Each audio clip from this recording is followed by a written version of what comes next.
ask you to take your seats as we will start the session in a few minutes.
Bonjour, enchanté.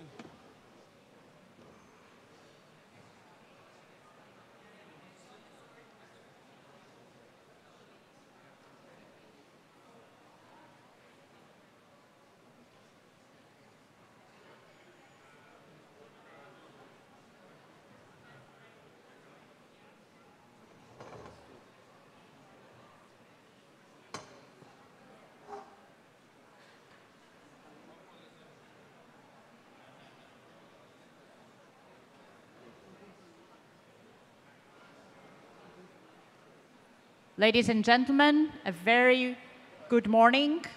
Welcome to the Ministerial Debate on Education and Employment in Tourism, realizing SDG 4 and SDG 8.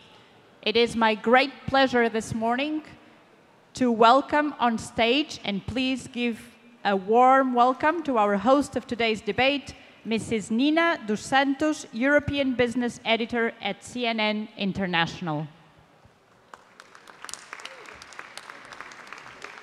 Thank you very much, Sandra. Thank you very much. Ladies and gentlemen, excellencies, leaders of global tourism, good morning to you. As Sandra just announced, I am the Europe editor at CNN. My name is Nina dos Santos, normally based in London, but as many of you are in the room, normally also based probably 3,000 feet above the sky, either in a plane or in a train traveling to some exotic destination. And speaking of exotic destinations, I am very honored to be here with you all in the beautiful city of St. Petersburg, moderating this UNWTO General Assembly's ministerial debate over the next 2 hours to come.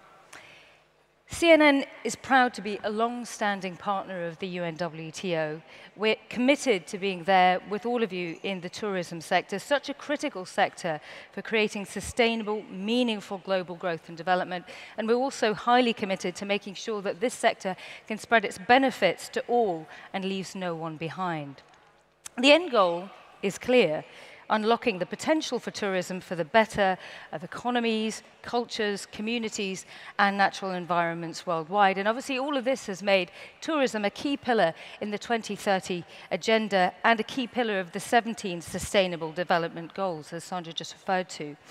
Today, our ministerial debate will be focusing on the subject at hand, which is education and employment in tourism. Now, as many of you here in the room will be aware, 2019 has been designated by the UNWTO to be the year of education and jobs. The reason for this, the reason this theme has been selected, is so that it can, across the whole global tourism community, can work to try and identify how tourism, one of the fastest growing sectors in the world, can have a real impact here, particularly when it comes to delivering on some of those sustainable development goals, in particular SDG number 4, which is delivering quality education, and SDG 8, which I'm sure you all know is designed to focus on decent work and economic growth.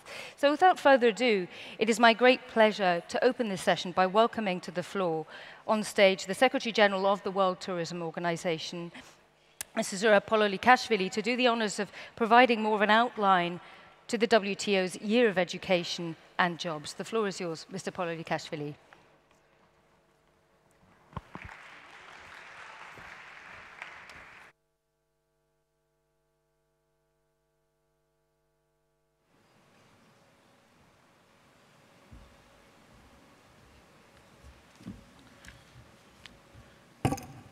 Доброе утро. Здравствуйте. Good morning, dear guests, dear friends. Here they wrote that we drank a lot of vodka yesterday. It was really a fantastic evening, and thank you again, dear Zarina, for excellent Russian evening we were hosted yesterday, and so happy to be again in St. Petersburg, and I think we had excellent first working day. We discussed a lot of things, but I will mention 3 main decisions we made yesterday. Of course, after many, many years of very hard work, and I mentioned it yesterday, we finally approved Convention on Tourism Ethics. Again, it's our success. It's success of tourism sector, and thanks all our members. Again, many thanks to our patriarch of tourism ethics, Monsieur Pascal Lamy, and finally we made it. And I'm very happy, and I'm sure that you are happy with this decision. The second thing, I want to underline the main decisions we made yesterday.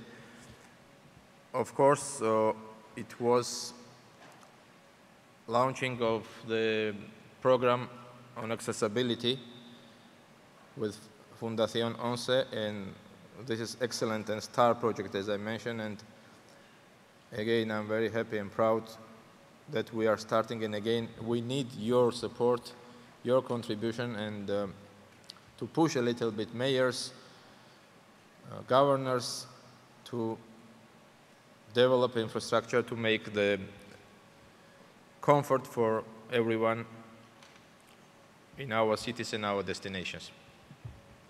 And now I will go to the third one. We presented yesterday, first time ever, and it's really strange that we didn't have this kind of product in the world, first online academy. Again, I'm very proud and I'm very thankful to our partners, in this case, Instituto de Empresa. And again, I need your full support to deliver this courses, which is free, by the way, at the several, at the same, not only all level, but it's free on basic level, and I'm sure that this will give opportunity to all of us to give a knowledge about, basic knowledge about tourism everywhere, in cities, in countries, in villages, and this is another success of our organization and of our member states. As you know, we announced this year, 2019, like Year of Education. It does not mean that we are not going to do more projects in the future and next year, but this was something to motivate all of our friends and to focus and to think more about education, which is pillar of tourism, pillar of any sector. And thank you again for your support and to be so collaborative. Next year we are going to launch and announce the Year of Rural and Ecotourism. Again, we will use education to export to villages, to new destinations, and to deliver and to have more educated and more formalized people in tourism. And again, online platform will help all of us to deliver it. So let's continue. I want to ask, and we have excellent representative from University, our good friend, Mr. Diego de Alcázar. And please, Diego, the floor is yours. Thank you very much.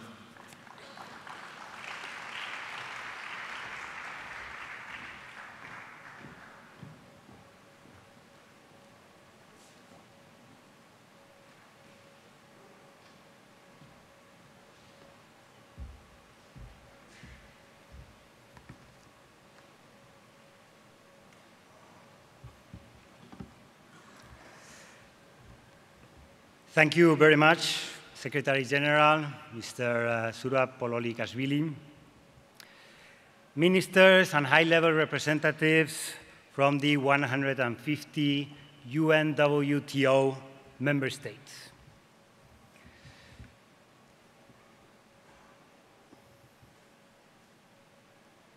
Oops, this is not working. The Age of Enlightenment, as you know, is a philosophical and intellectual movement that has dominated world's politics and economics since along the last centuries. One of the significant members of this movement was Jean-Jacques Rousseau. Fully embedded in this intellectual movement, Rousseau gave birth to two of his most famous works. On the one hand, Émile, or On Education, in which he postulates through the voice of a young boy named Émile that man is born good and that it's the environment that ends up corrupting him. His second work, as you know, is The Social Contract, in which he describes the concept of general will, a social consensus constructed by individuals willing to give up part of the fundamental freedoms in exchange for a more harmonic and peaceful coexistence. If Rousseau raised from the grave, he would most likely be fascinated by the world we live in.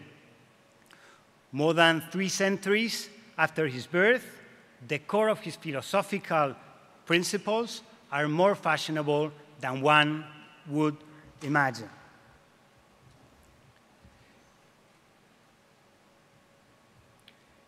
Let me tell you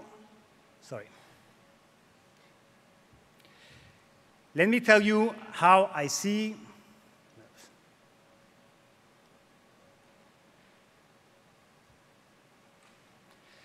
the presentation is not working. Let me tell you how I see the world today and why Rousseau is so relevant nowadays. When we open a newspaper today, we may realize the symptoms of a society that it's under big forces of change. Commercial war, hacking attacks, privacy, protest, populism. I believe we are witnessing a social revolution that should invite us to question the pillars of Rousseau's analysis.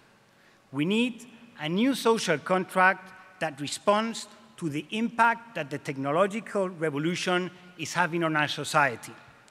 And in order to make this possible, we previously need to build a new and inspiring philosophy of education, one that enables current and future generations to better respond to the exponential changes affecting them.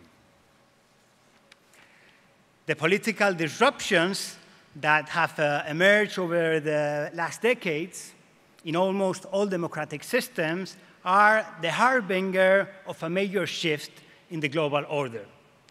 Although many point to globalization and free trade as the main drivers of inequality, I am of the opinion that one should not underestimate the contribution of technological change to this challenge. This is, in my mind, the great hidden threat. Today, middle-class workers compete not only with cheap labor from developing countries, but also with increasingly sophisticated machines and algorithms that are able to improve productivity exponentially. This process is already increasing job insecurity, which means that one of the central tenets of our social contract, that labor income should serve as a key tool of wealth distribution, is being eroded. As an example, please can you stop the presentation because it's going ahead of me.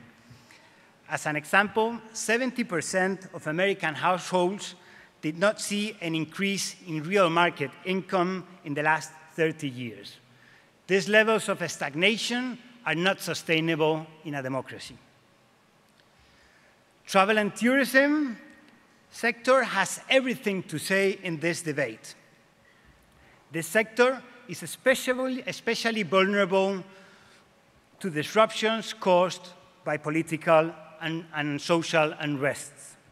But on the other hand, it is very well positioned to contribute to a new order by connecting people, brightening cultures, and creating jobs and new sources of income. Nowadays, travel and tourism sector creates 1 in 10 jobs in the planet, and this ratio is expected to increase in the near future. Intellectual, business, and political actors, and the society in general, must unite efforts to find a new balance, to build a new social contract for the digital era. Some actions that could be taken by different social actors could be the following. Entrepreneurs and corporations need to push even harder to generate growth through innovation, while making sure that growth is equitable and sustainable. We should rethink what value creation means and how this value should be distributed. Democratic states and multilateral organizations need to become more agile actors in order to promote competitiveness and innovation. Public leaders must leverage in technological advancements, in the use of data, and in new business models to reshape the way our governments deploy their services.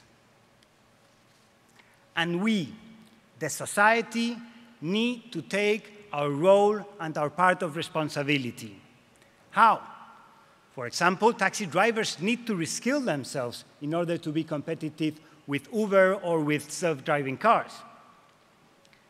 Citizens also need to be trained to detect fake news and avoid being part in making them viral. The answer is always the same: education. How can I take action in my case?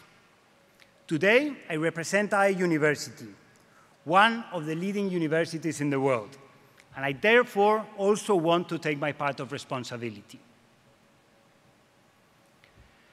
As I said, the effort to establish a new social contract must be led by an in-depth review of the most strategic project of our society, education.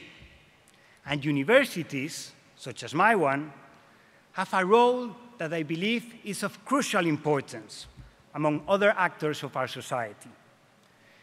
There is no society in the world, or in the history of civilization for that matter, whose index of progress and social welfare was not closely correlated to the sociocultural level and capacity of its citizens. How do we educate the new generations for jobs that do not yet exist? What are the skills needed to adapt to a constantly changing world? What human qualities differentiate us when working with machines and algorithms? To answer these questions, we must rethink the values on which our educational model is based. I would like to suggest 4 main areas to include in this educational model. First, embracing innovation in everything we think and do. Second, promoting diversity as a means of tackling the inherent interdependence of our world. Third, committing firmly to the humanities, which is what makes us unique. And fourth and finally, educating others to respect themselves, the societies they live in, and the environment. Let me touch in each of these points in order. In order to foster an effective educational model, we should promote innovation both in terms of content and pedagogy. To do this, we should first cultivate the right attitude on our citizens through the development of entrepreneurial mindsets. This will have a fundamental impact on young generations, fostering their creativity, autonomy, leadership, and teamwork capacity, and improving, in consequence, their employability. The entrepreneurial mindset is not only related to economic activities, but to all areas of life and society. We must cultivate this mentality because it helps us fulfill our mission of training individuals capable of recognizing opportunities, taking initiatives forward, and assuming both risk and responsibility. Essential qualities for a highly automated future. On the other hand, innovation should allow our society to embrace technology as a core value.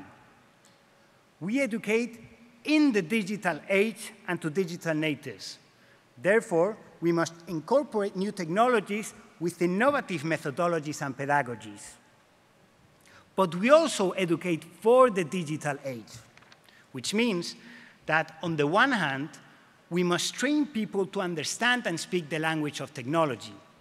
But most importantly, we must invite them to reflect on the technological revolution and its consequences for our societies. Our universities should be places where the future of employment, the world of fake news, the new limits of the human body, the role of government, or data and privacy are debated in depth.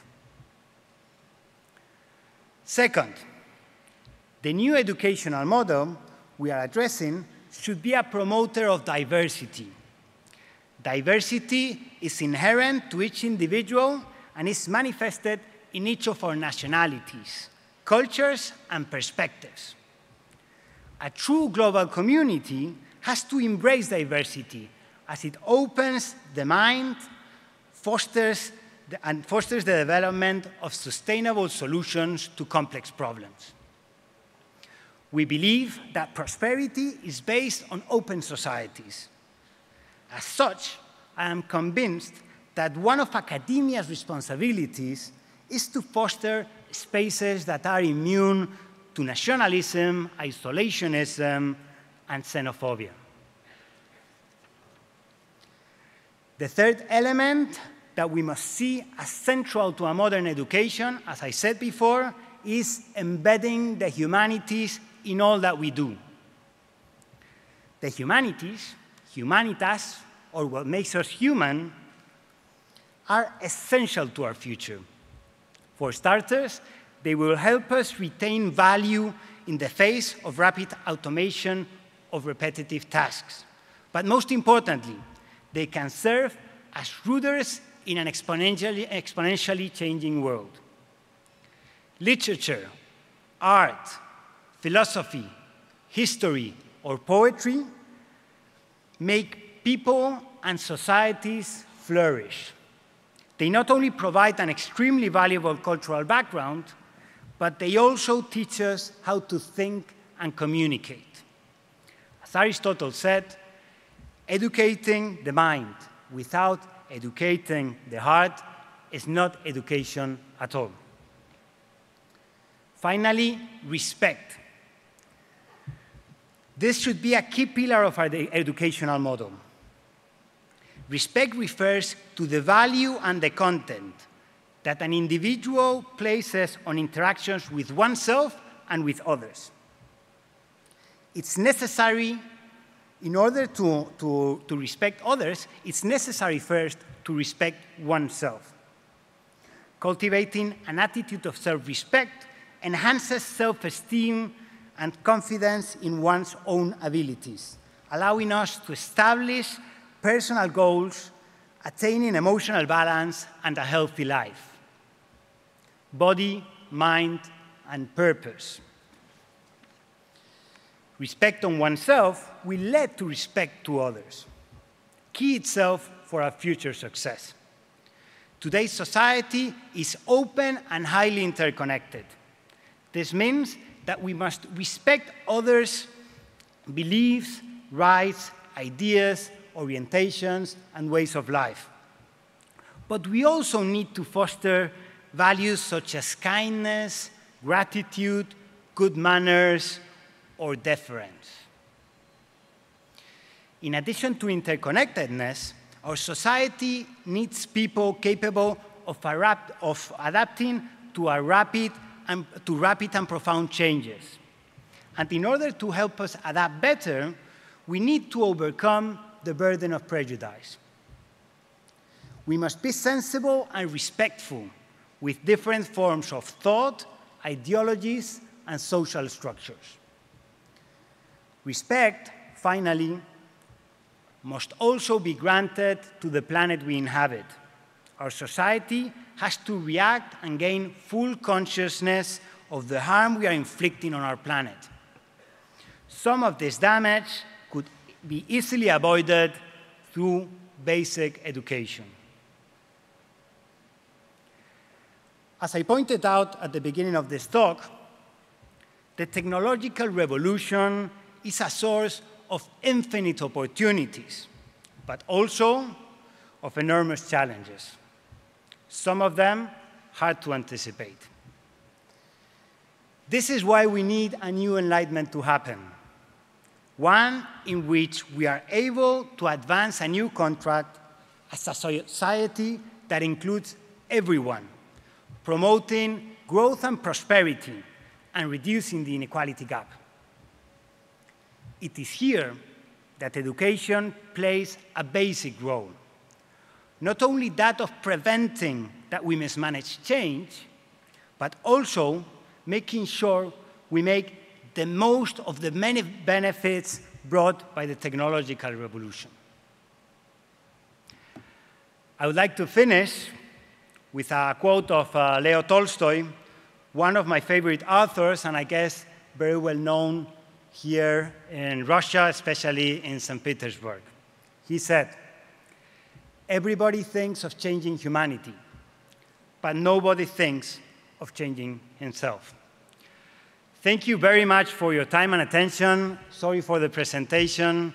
And if you have any questions, you can find me around. Thank you very much.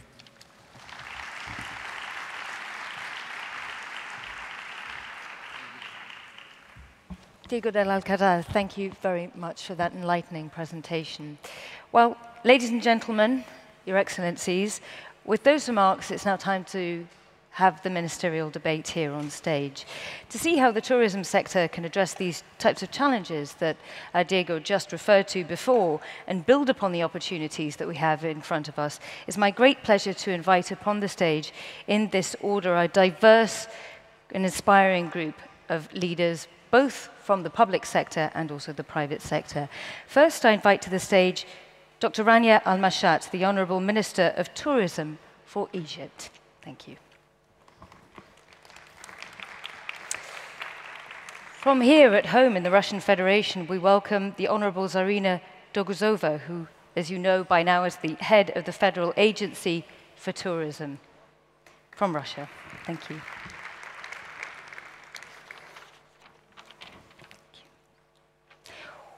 We also have the pleasure of welcoming the Minister for Industry, Trade and Tourism for Spain, Maria Reyes Maroto. Please join us on the stage. Thank you, Honourable Minister.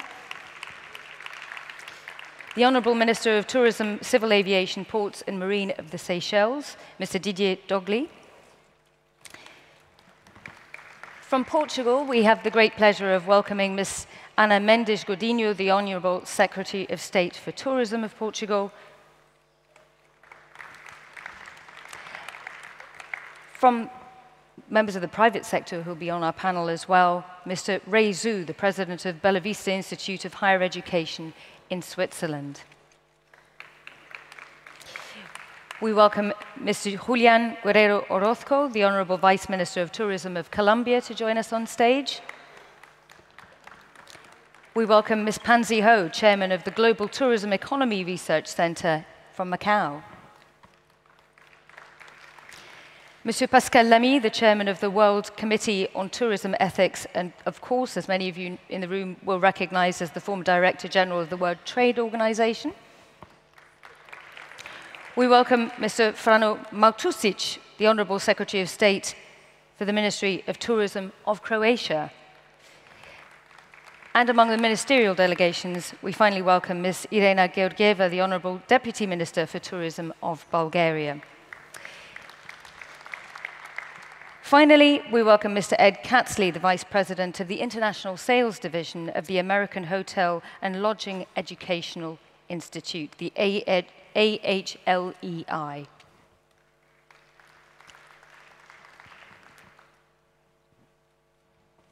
While I wait for our guests to join us on stage, just to make sure we have everybody,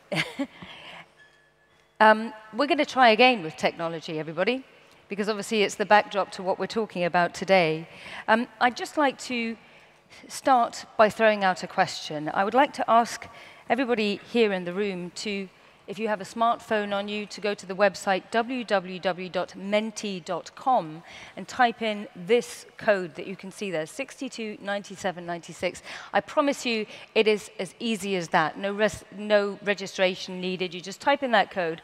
And I'd like to try and get a poll from the room here of how they feel about this particular question. Do you think that robotization and digital transformation are an opportunity or a threat to the future of work in tourism? And as you've heard, Mr. Diego de Alcazar mentioned some of the arguments on this. I'm sure that you're now well informed to tell us how you feel about that. And as we're waiting for everybody in the room to vote on that, just throw out a few thoughts of my own here. Obviously, there are 4 specific technologies that we're going to have to deal with in this sector between now and 2022. One of them, of course, is high-speed internet, with the advent of 5G, artificial intelligence, big data, how to use it, how to protect it, how to harness it, and also cloud computing as well. Now, just a statistic that many of you in the room will be familiar with from the McKinsey Global Institute, it found 2 years ago, back in 2017, that while less than 5% of all occupations can be entirely automated with these types of technologies, about 60% of all occupations can have about 30% of those constituent activities actually automated. So technology, there's no getting away from it, will affect all of our jobs in many different sectors, not least in the tourism sector, where it's been so crucial in transforming people's experiences, but also been disruptive as well. Let's have a look at how people are voting. As you can see, we've still got about 51 out of the several hundred people in the room here. It seems as though a lot of people are believing that technology is an opportunity. which is a good thing, isn't it?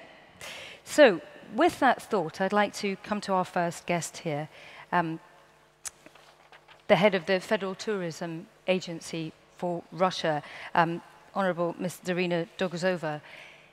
Your thoughts on how technology is transforming this sector and how the educational response can be best curated to deliver jobs for the future and the best opportunities also for the end customer as well. Коллеги, всем добрый день. Ну, на самом деле, еще раз всем здравствуйте, всех приветствую, уже не помню в который раз, в России. Что касается вашего вопроса, на самом деле это очень интересный вопрос. Я попытаюсь сейчас на него ответить, вернее, там, порассуждать, поделиться некими соображениями на эту тему, но на самом деле это тот вопрос, на который мы, наверное, должны вместе все с вами ответить, да, и сформулировать некое видение, да, того, как в современном мире использовать технологии и мир, который все больше цифровизируется и платформизируется во благо обществу и развитию вообще всех сфер жизни человека, и не только туризма. Потому что на самом деле у нас сегодня тема, она с одной стороны узкая и касается там непосредственно образования в туризме, но вот коллега Диего, наш гость, который до этого выступал, задал такую достаточно высокую, с одной стороны, планку, а с другой стороны, очень широко поставил вообще тему образования. И, наверное, к образованию в туризме и кадрам в туризме надо именно так и подходить, то есть начинать от общего к частному. И вообще в целом нужно говорить о том, как менять систему образования в современном мире. Я когда, собственно, готовилась к сегодняшней дискуссии, у меня было исследование давно еще про компетенции 21 века. Это так называемые мета-навыки, мета-знания, такие так называемые универсальные знания, которые помогают современному человеку ориентироваться в любых ситуациях и условиях. И как в России, так и в мире все чаще и чаще говорят об этих универсальных знаниях, об этих метанавыках, которые бы человеку помогли правильно и грамотно ориентироваться в любой ситуации, подстраиваться под быстро меняющийся мир, в том числе и вот то, что вы спросили, подстраиваться под условия, когда мир быстро меняется, когда происходит цифровизация очень быстрая современного мира. И вот, собственно, сейчас многие думают и рассуждают на тему, какими должны быть эти универсальные компетенции и какие изменения надо вносить в систему современного образования для того, чтобы готовить людей к этому быстро изменяющемуся и меняющемуся миру. По сути, это вот ответ базово следующий, что это, во-первых, умение быстро ориентироваться в любых ситуациях, коммуникабельность, умение грамотно выходить из конфликтных ситуаций, умение находить компромисс, умение системно анализировать, такое некое глобальное мышление, в каком-то смысле самокритичность и вообще такое некая гармония с окружающим миром, умение выстраивать горизонтальные связи с людьми и с миром. Это, собственно, то, о чем говорил в том числе и Диего тоже.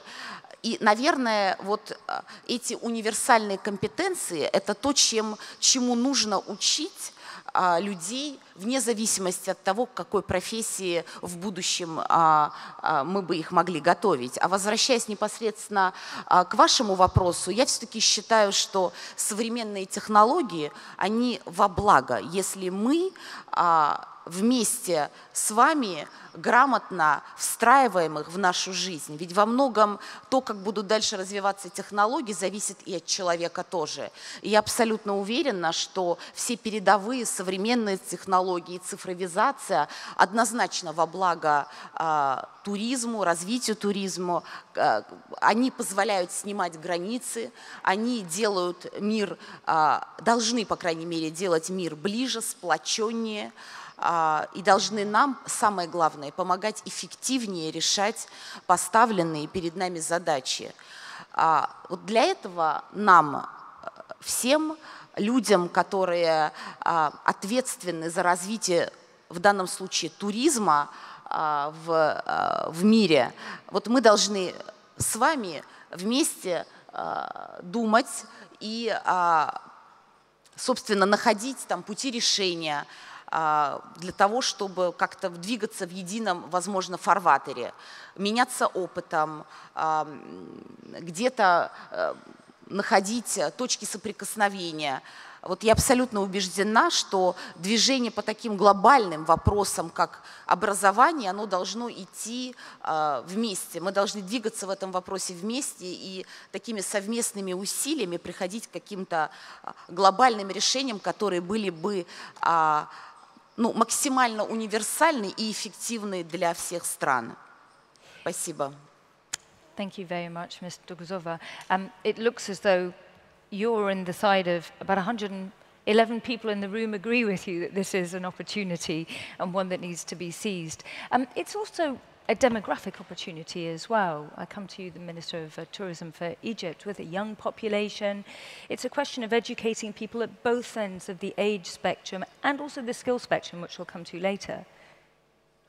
Well, thank you very much. Well, first, congratulations to the UNWTO for choosing 2019 as a year that really motivates and pushes behind the two SDGs for and decent workspace. As you mentioned, regions do have demographic differences. The Middle East is one where the youth are plenty, and it's very important to actually use that energy in a productive way. Technology actually provides a venue through which people can become involved and included. And the idea for governments is to have policy frameworks that really adopt, accept, and not resist the technological change that we're seeing. In Egypt, we launched the Egypt Tourism Reform Program. This was in November 2018. Like other countries in the world, we want to strengthen our competitiveness in tourism and be in line with international standards. When you think about competitiveness, in tourism, it has two key components: the hardware, which has to do with the infrastructure, hotels, roads, restaurants, etc. And then there's the software, which are the people. And that's why the overarching objective in our program is that each Egyptian household have at least one person working in tourism. Technology enables that. Today, with the use of big data, governments are able to identify how travelers think about destinations, what do they look into, what are they expecting, and therefore, when you are designing your tourism policy, when you are designing your educational modules, you are better informed so that whatever you offer to the youth to be part of, or to those who want to join the workforce in tourism, you're actually creating an opportunity rather than taking technology as a threat. So I think there's a lot of work on the shoulders of governments, but also partnering with the private sector. In Egypt, for example, tourism is 98% privately led, and therefore having a conducive environment where the government, through its regulations and legislation, and the private sector, through the opportunities created by increased travel, are able to aid in adopting or creating a workforce that is better educated, more technologically savvy, and able to meet the demands for the traveler today. And one example of this trend is Portugal. I confess to being only slightly biased because my husband is Portuguese. I'm not Portuguese, but I come to the Portuguese tourism minister here because your country has provided one of the starkest examples about harnessing technology, re-engineering your whole system and your education system has actually helped during moments of crisis as well. Yes, you know that I'm always saying that tourism has been a game changer in Portugal. It did change the country. We went through a very tough period of crisis, even with the intervention of IMF. and tourism has been the key to overcome this period, much due to the help of digital. So we put all our eggs in digital to promote Portugal, and had huge results, but also in terms of new young people that came into the tourism and starting developing new businesses. I just give you an example. Their own businesses, and that's the crucial bit, isn't it? And the Web Summit followed. That was the crucial turnover. So we had young people starting to develop new products, new systems, not only, of course, digital, but many new products related to experiences, etc. And this changed the way also everyone was looking at Portugal.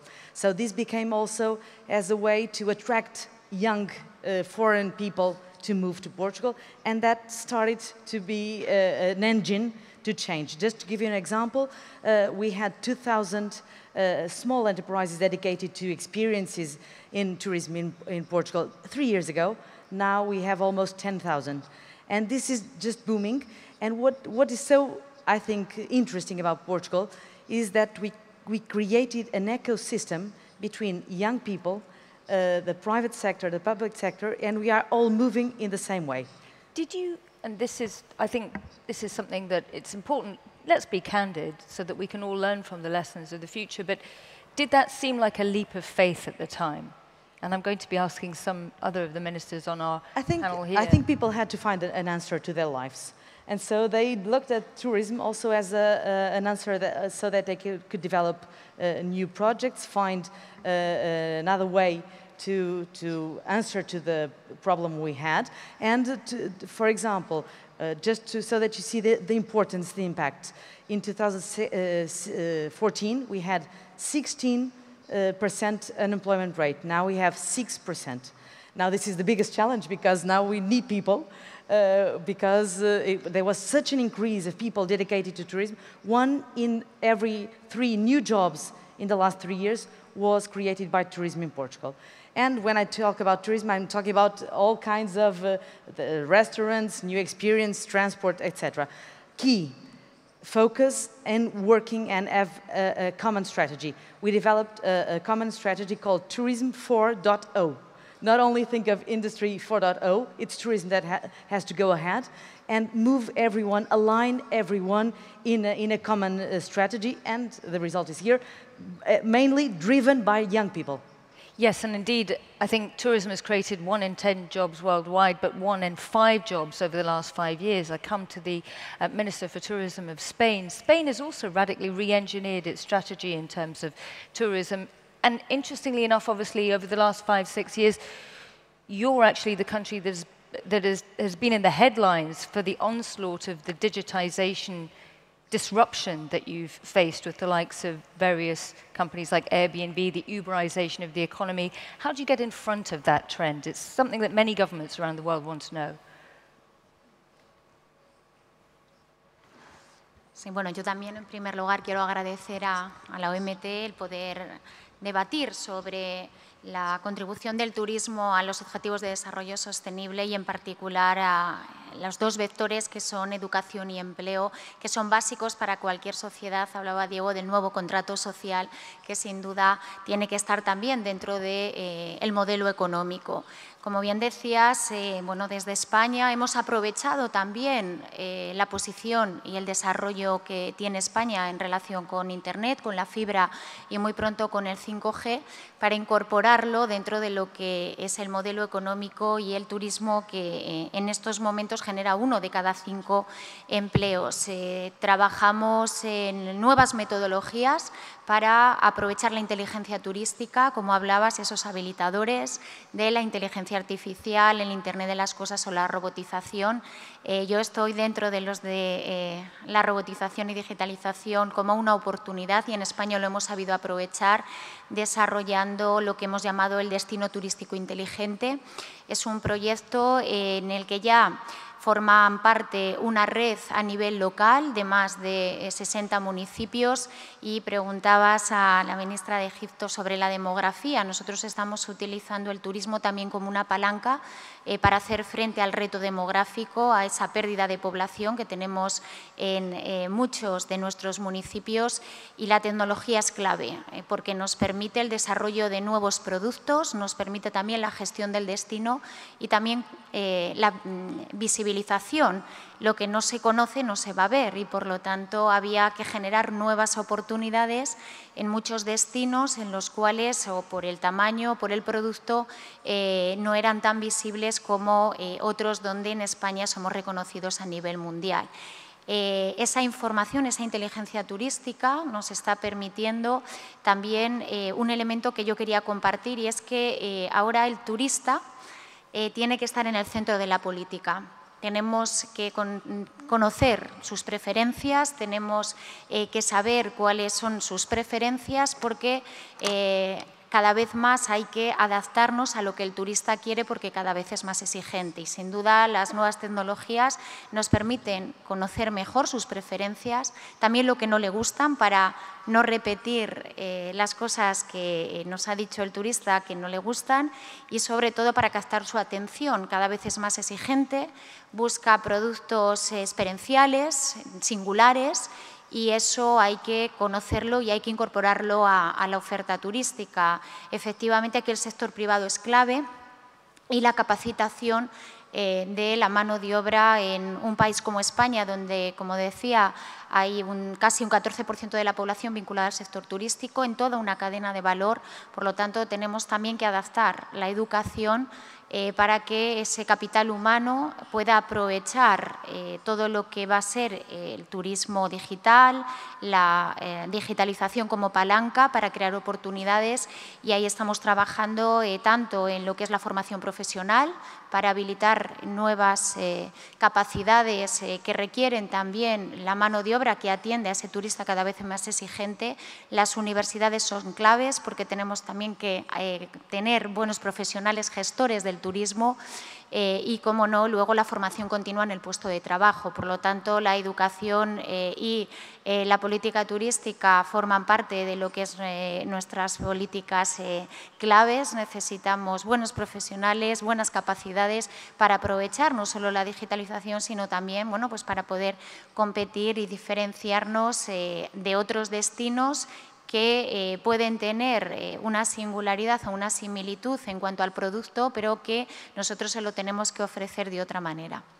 There's so many, excuse me, there's so many interesting things that you said there, and I just looking at the word cloud that you can all see there on the top of your screen, which is changing in response to what our panelists are saying, but the overriding theme, central theme, obviously seems to be youth and lifelong learning, but also new businesses. I come to the Vice Minister of Tourism for Colombia, Julian Orozco. We just heard there from Ms. Reyes Maroto of Spain how big data is very important, learning how to harness and use that big data to understand more about the experience. The reality is you also need to know your customer, and people are traveling for experiences, and you can actually harness and plan for those types of experiences. Does that form part of your new educational strategy in the tourism sector? Yes, thank you for your question, and no doubt that plays a very, very important role in Colombia. Colombia, as you know, is in the early days of tourism. We have much to learn from other destinations that are well positioned worldwide. But today it is the second economic sector in the country. We are growing at double the pace, for example, of the average rate of Latin America. But you mentioned something very important, and it is evidence-based decision-making. And I think that the opportunities that technology offer to make sure that the decisions that you are making are correct is very important. We make use of different databases, for example, IATA databases, Amadeus, credit card consumption throughout the countries, where we can identify very specifically to which destinations within Colombia different tourists from different markets are going. We also use the information in databases that are used by mobile phone agencies, where you can see the patterns of consumption, the places where they travel, the type of activities that they do. I think that is very, very relevant. But if I can add a little bit of spice to the conversation, just to have a different view about technology. No doubt that it is a big opportunity, but I am quite skeptic about the fact that technology, in the terms of artificial intelligence, robotics, will be replacing the human aspect of travel. I think that above all, traveling and tourism is a very, very human experience. At the end of the day, traveling is not only about transporting yourself to a place, it's also the inner journey that you undertake intellectually, spiritually, emotionally. And the secret of good travel is the ability to connect that outer journey with that inner journey, to make it meaningful, to make it memorable, and at the end of the day, make it a transformative experience for people. And that connection is made mainly by people themselves, by the guides, by the service that they provide, etc. So I think that even though technology will be a main part of tourism and increasingly, in an increasing way, I think that the industry will still remain a very personal, very human, very emotional, and you need to have that personal touch and feel to make sure that the experience that you have when you travel is really great. Well, this is where I come to Rui Zhu. You are a businessman active in the tourism sector in China, I understand, but you also have a learning educational institute in Switzerland in the tourism sector that specifically focuses on these types of skills. What have you heard from the ministers so far that you think is the overriding message, and what is your message as well in terms of sort of structuring educational programs and broadening the portfolios so that it can really have an impact? Thank you. May I ask you a question, or ask to everybody? Who invented wheels? Who invented the wheel? Yes. Does anybody know? I don't know neither. Search. So all the knowledge is on the web. So we don't have to learn it anymore. So our target is not knowledge. Is to make the students knowledgeable. So they can search the knowledge by themselves. That's the new trend, and it's our main job. So another information is 65% of jobs are not created yet if a boy or a girl is in the middle school. So after 5 or 6 years later, if he goes to the labor market, the jobs are not created yet. How can we, as professor, as teacher, tell them what to do in future, in 10 years? So I think to make the students, we don't like to call them students. We call them learners. Make the children become lifelong learners. That's the most important part of the modern education. And what are the top skills among the whole end of the age and skill spectrum, youth? That's exactly what I have said. The most important skills is how to get your knowledge. It's not to learn the knowledge, because the knowledge, they change so fast. 20 years ago, as I studied at the university, my professor told me already, what you've learned today, after 2 years, it's gone. So you have to be a lifelong learner to get your own knowledge by yourselves. Those are the most important skills for young people. Pansy Ho, would you agree with that statement? You're active in this field. Lifelong learning is something that I think we're all just getting used to will be the future. I definitely agree. I'm not in the education business yet.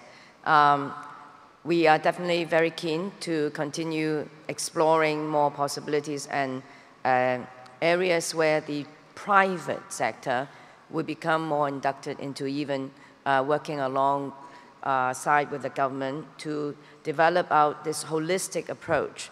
I agree entirely with all the previous speakers, and I think I picked up from, everybody was saying, it is hard to actually, and it's not even probably the right approach to segregate or differentiate what is today conventional education or what is indeed digital-driven sort of career or personal development. We should be trying to now find a way to combine and align these different platforms and resources.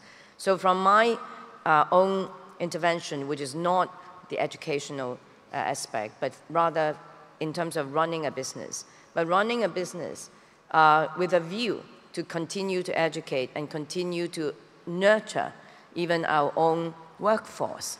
Because and I don't even have to consider whether they have had indeed a certificate already to prove that they are worthy of entering the tourism and hospitality industry. Many, in fact, from the previous days would not have had that opportunity. But look around us. Everywhere we go, I mean, when we are here going to the hotels, to the convention center, these people have been learning through their own career developments. And they are the ones who could tell us through their practical experience at times what are things that might not have been even included in the curriculum. It's different now only because with the digital platforms, many knowledge can be absorbed faster. I'll give you an example. In China, I think China is the fastest growing country in the world in terms of its tourism and hospitality industry, really because of the digital explosion. Because imagine, I keep telling my friends, and I'm ashamed of that myself, because there are 31 provinces in China, and if you just take one trip per year, it is going to require 31 years of your life to go and try to see the whole of China. How many have I done myself? 3 or 4 or 5 at the most. And I'm not even sure I have covered all corners and to really basically understand exactly what all these provinces have to offer, both in terms of learning about their respective culture and history. But we can now go actually online, as per my friend's point, to basically, if you're interested, it takes you 24 hours if you're really very keen, and then you can read up the history and look at the geography, appreciate at least some of the major components of what this place can offer in terms of their touristic attractions. But is that enough? Again, to the minister next to me, I think it is not. So the digital is going to help many of us to start to leapfrog and to bypass some of the hurdles that the conventional system or structures have imposed on, in fact, the development of this particular industry. But in order to intrinsically continue to develop the values and also the way how tourism can still be sustainable going into the future, the human components are as important. The training, the nurturing is just as important. So going back, the lifelong learning is really critical, which is, fine, working both along the digital age and platforms, but also more on the humanitarian aspects. I don't know how anybody else in the audience feels about this, but I find it extremely interesting and very comforting to hear about how the human dynamic is so important from the 2 members of the private sector that I've consulted so far on the panel. That is really, really encouraging. Pascal Lamy is the former Director General of the World Trade Organization and now in your current role overseeing the ethics of this particular sector. How do you view the automation, robotization of components of this labor chain? J'ai sur ce point une position un peu plus nuancée que ce qui est apparu dans votre sondage. En gros, les résultats de tout à l'heure, c'était 80-20. 80 pensent que le digital est une bonne nouvelle, 20 pensent que ce n'est pas le cas. Moi, je serais plutôt 50-50, pas parce que je suis normand. Vous avez voté? Mais parce qu'il y a, je crois, de bonnes et de mauvaises nouvelles dans le développement des technologies digitales dans le tourisme. Il y a évidemment une mauvaise nouvelle, qui est que ça détruit des tâches et donc des emplois dans la chaîne de valeur touristique, et notamment tout ce qui est de l'ordre du back-office, qui peut être fait par des machines. Et il y a beaucoup de tâches encore dans cette chaîne de valeur qui sont de cet ordre-là. Donc ça, c'est la mauvaise nouvelle. La bonne nouvelle, et je crois que tout le monde ici constate cette tendance, c'est que le développement du tourisme se fait petit à petit, de plus en plus dans la direction d'expériences individuelles et moins de phénomènes de masse. Et là, je rejoins tout à fait ce qui a été dit par d'autres. À partir du moment où les touristes sont à la recherche d'une expérience, c'est-à-dire de quelque chose de beaucoup plus humain que juste s'allonger sur une plage ou aller dans un casino, alors se développe dans ce secteur la partie, si je puis dire, émotionnelle. Donc la mauvaise nouvelle, c'est qu'on a moins besoin d'intelligence. La bonne nouvelle, c'est qu'on a plus besoin d'émotion, on a moins besoin de QI et on a plus besoin de QE.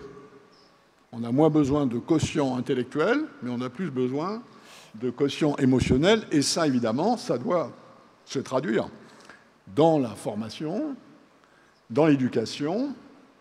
Et ce s'est traduit, et je suis totalement d'accord avec ce qui a été dit, par le fait que maintenant, il faut développer non pas la répétition, mais la créativité et l'adaptation, non plus le savoir, mais le savoir comment accéder au savoir. Et là, ce qui a été dit est parfaitement clair. Je crois aussi que dans la mesure où on va vers des expériences plus humaines, la dimension éthique, celle des valeurs, celle qui consiste à partager, et il y a une frontière assez fine entre les émotions et les valeurs et les questions d'éthique, et je crois que ça va donner à cette dimension une importance supplémentaire dans la formation, dans l'éducation, dans l'habitude du contact avec les autres. Et ça, c'est plutôt une bonne nouvelle dès lors que nous y faisons tous attention. Et de ce point de vue-là, le tourisme est beaucoup plus riche que la production de chaussettes, de voitures ou de services téléphoniques. Cette dimension éthique lui donne, je crois, une composante très très spécifique et probablement très intéressante pour le développement futur. Merci, Monsieur Lamy.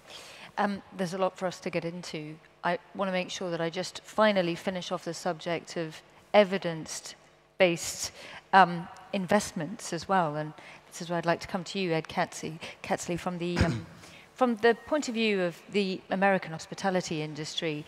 Public-private partnerships are hugely important, aren't they, in learning in this particular sector? But you've got to have the evidence, as the Vice Minister from Colombia pointed out. Now we have all this data. Time and time again, you hear from various ministries and companies that they just don't know how to harness it. That's very true. Thank you. So to answer your questions when it comes to skills and the skills that are in high demand, as a trade association, we are able to survey our industry, and the two main traits that HR directors feel that new employees or employees lack of currently are emotional intelligence, how to read the need of the guest, how to relate to the guest, as well as analytical skills, how to read and interpret the numbers to make wise decisions. As a trade association, hospitality in the US represents about 10% of the workforce. This is the second largest employers in the industry. And given what you have mentioned from the McKinsey Global Institute, 73 million American jobs will be displaced by 2030. So our industry, being one of the largest employers, will certainly be at the epicenter of this disruption. Some call it a revolution that will be larger than the Industrial Revolution itself. And we have been at the forefront of this issue in creating what we call the EMMA Coalition, which is a framework where we engage policymakers, employers, industry, technology analysts to help shape a national strategy around how our industry will be coping with technological advances in an effort to minimize its impact on the industry and on the employers.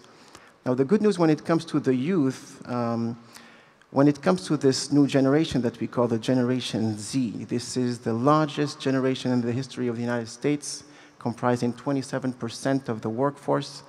They are 25 years old of age today, so they are entering the workforce.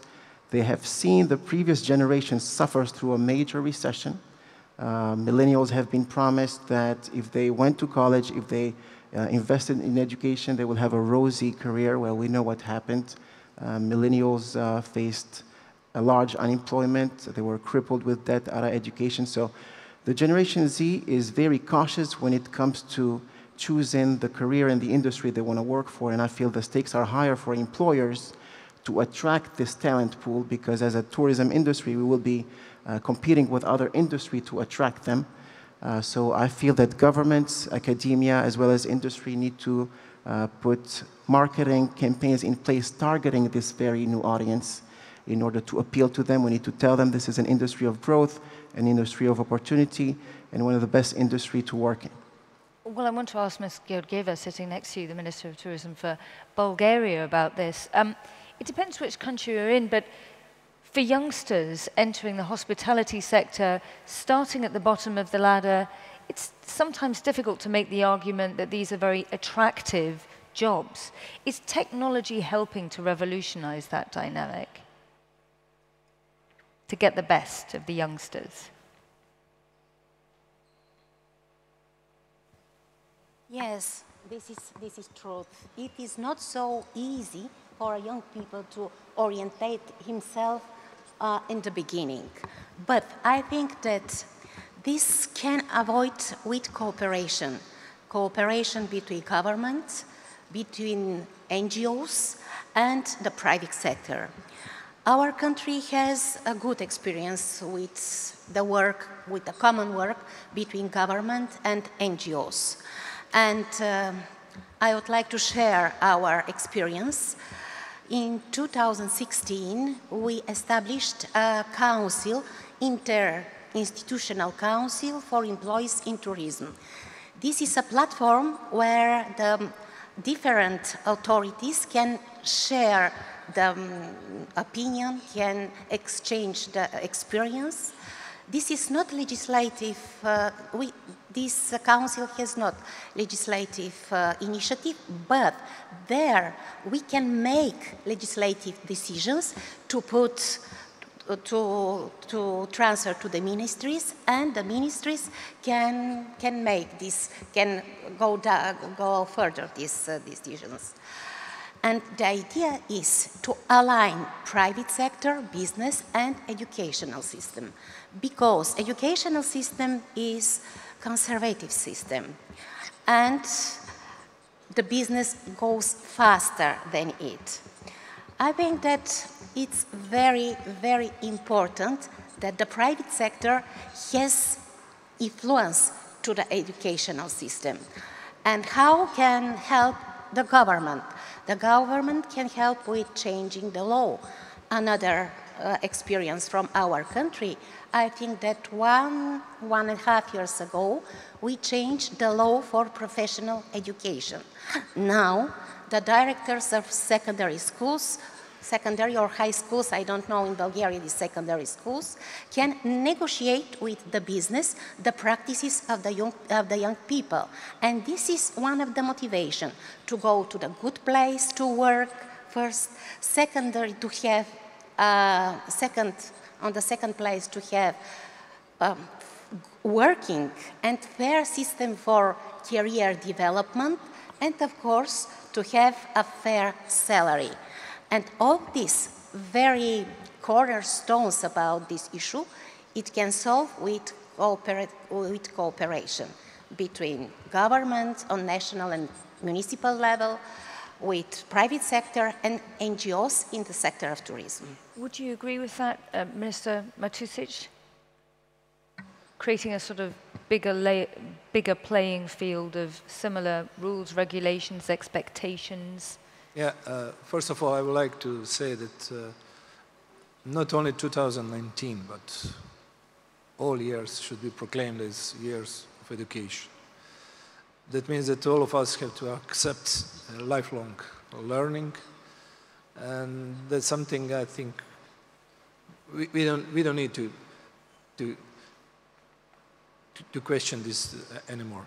I think that we are ongoing now in 2 projects. We have 2 projects ongoing in Croatia, led by the Ministry of Tourism, all connected with this topic. One is Croatian digital tourism. That's a new project. We implemented already the first phase of this project as one tool. We called it e-visitor. Even this tool was awarded by UNWTO 2 years ago. And this tool really helped us a lot because we register every tourist in Croatia. We register check-in and check-out. So in real time, we know exactly how many tourists do we have, from which country they are, how long they will stay, of course, and then what ages are there, and so on. And this is just first part of this project. And the second part is implementation of all services which are provided by the governmental bodies with the Ministry of Tourism and the other local communities. And this tool will help us really to connect all stakeholders from ministerial level to regional level and local communities, and plus, of course, private sector. And the other project is ongoing. The name of this project is Regional Competences Centers. There's something new. These centers are financed by the European funds. We want to improve quality in education, especially in tourism and hospitality sector, and we see that the demands from the sector, from the private sector, are not quality matched with the outcomes of the schools. So this is the reason why we established these regional competence centers. We have 2 calls for financing establishment of these competence centers right now. One, we provided 40 million euros for these 6 centers in the Ministry of Tourism in the state budget, and Ministry of Regional Development and the European funds is financing infrastructure and equipment of these centers. They provided some 25 million euros for this purpose. So I think it is very important to encourage all stakeholders to participate together in these regional centers of competency centers, because we think that private sector should direct the aims and the goals of these centers, and they should participate in a way that also they educate their staff in these regional competence centers. And of course, teachers are also going to be educated through these centers of competencies. And of course, this is a great opportunity for whole sector, because tourism is creating more than 10% of our jobs in Croatia. We have many challenges, of course. Labor force shortages is one of the main challenges. Over-tourism is the next challenge, and that's something we are trying to improve when we are speaking about Croatian tourism. And of course, last year we issued around 15,000 working permits for foreign workers, skilled workers. That's something which also helped us to solve the problems in the sector during the season. And one of the main challenges of Croatian tourism is seasonality. We have only 4.2 million inhabitants. We have 20 million tourists. Yeah. Mostly in the summer season, mostly from June to September, but some destinations are really quite good, and like Dubrovnik, they have 9 months tourism, almost 10 months.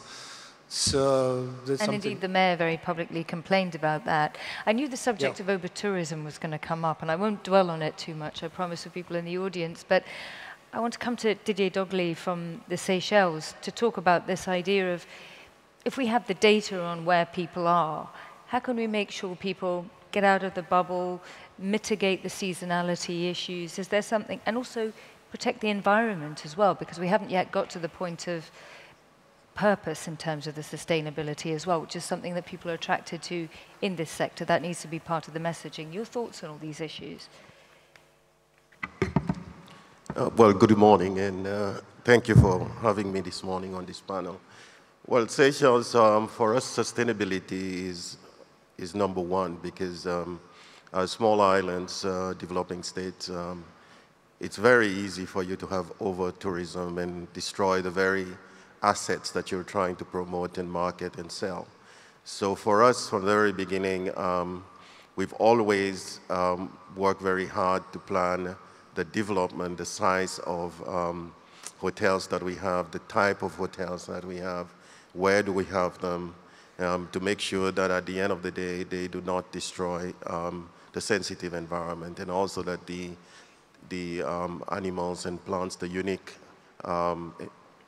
species that exist there, can continue to exist, and at the same time be those assets that people come to experience, and provide that uniqueness that normally you will not find in other places. And so Seychelles, from the government side, we've put a number of policies and guidelines and procedures in place. And in fact, in 2015, we did a moratorium on the islands, whereby we did not allow any more development of large hotels until we've been able to assess the impact of the current volume of tourists that we get. At the moment, it's 360,000 tourists per year, all year round. We do not have seasonality, as in the case of Croatia. But we have only 95,000 people living on some small islands. So, so for us, it has always been about the receipt per visitor. How can we balance that out? I know that when you look at some of the reports, like in America, they get about $1,600 per visitor, and in Africa, it's less than $700 per visitor. And we believe that if you can increase the receipt per visitor and the time that they spend, and at the same time lower the numbers that come in, that you can have a more meaningful and long-term sustainable tourism industry.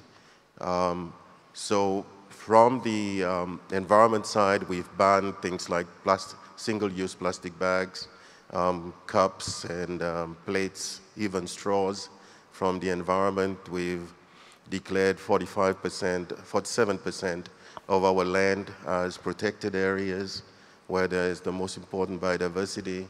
And next year, in fact, we will declare 30% of our marine space as protected area, because we believe on the long term that these uniqueness will be the things that the tourists will be looking for, and also to sustain livelihood on the long term. And it's clear that the young people today are looking for new experience and something different than what is offered in different places. So this is where we are aiming for. Thank you. And all of that requires expertise and skills and training to try and help unlock that experience.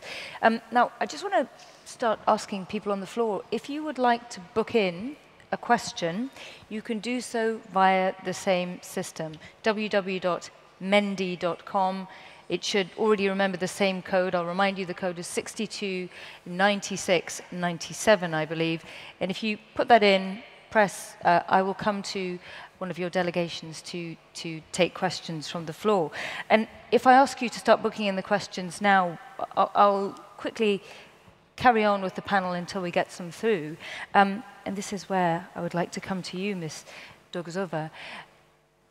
Academies, apprenticeship schemes. Let's talk about the concrete things that we need to do here. I believe Russia has had some success with academies in particular to try and train people up for the new skills that they'll need in the tourism space. What do you think the answer is, if there is one particular you'd focus on?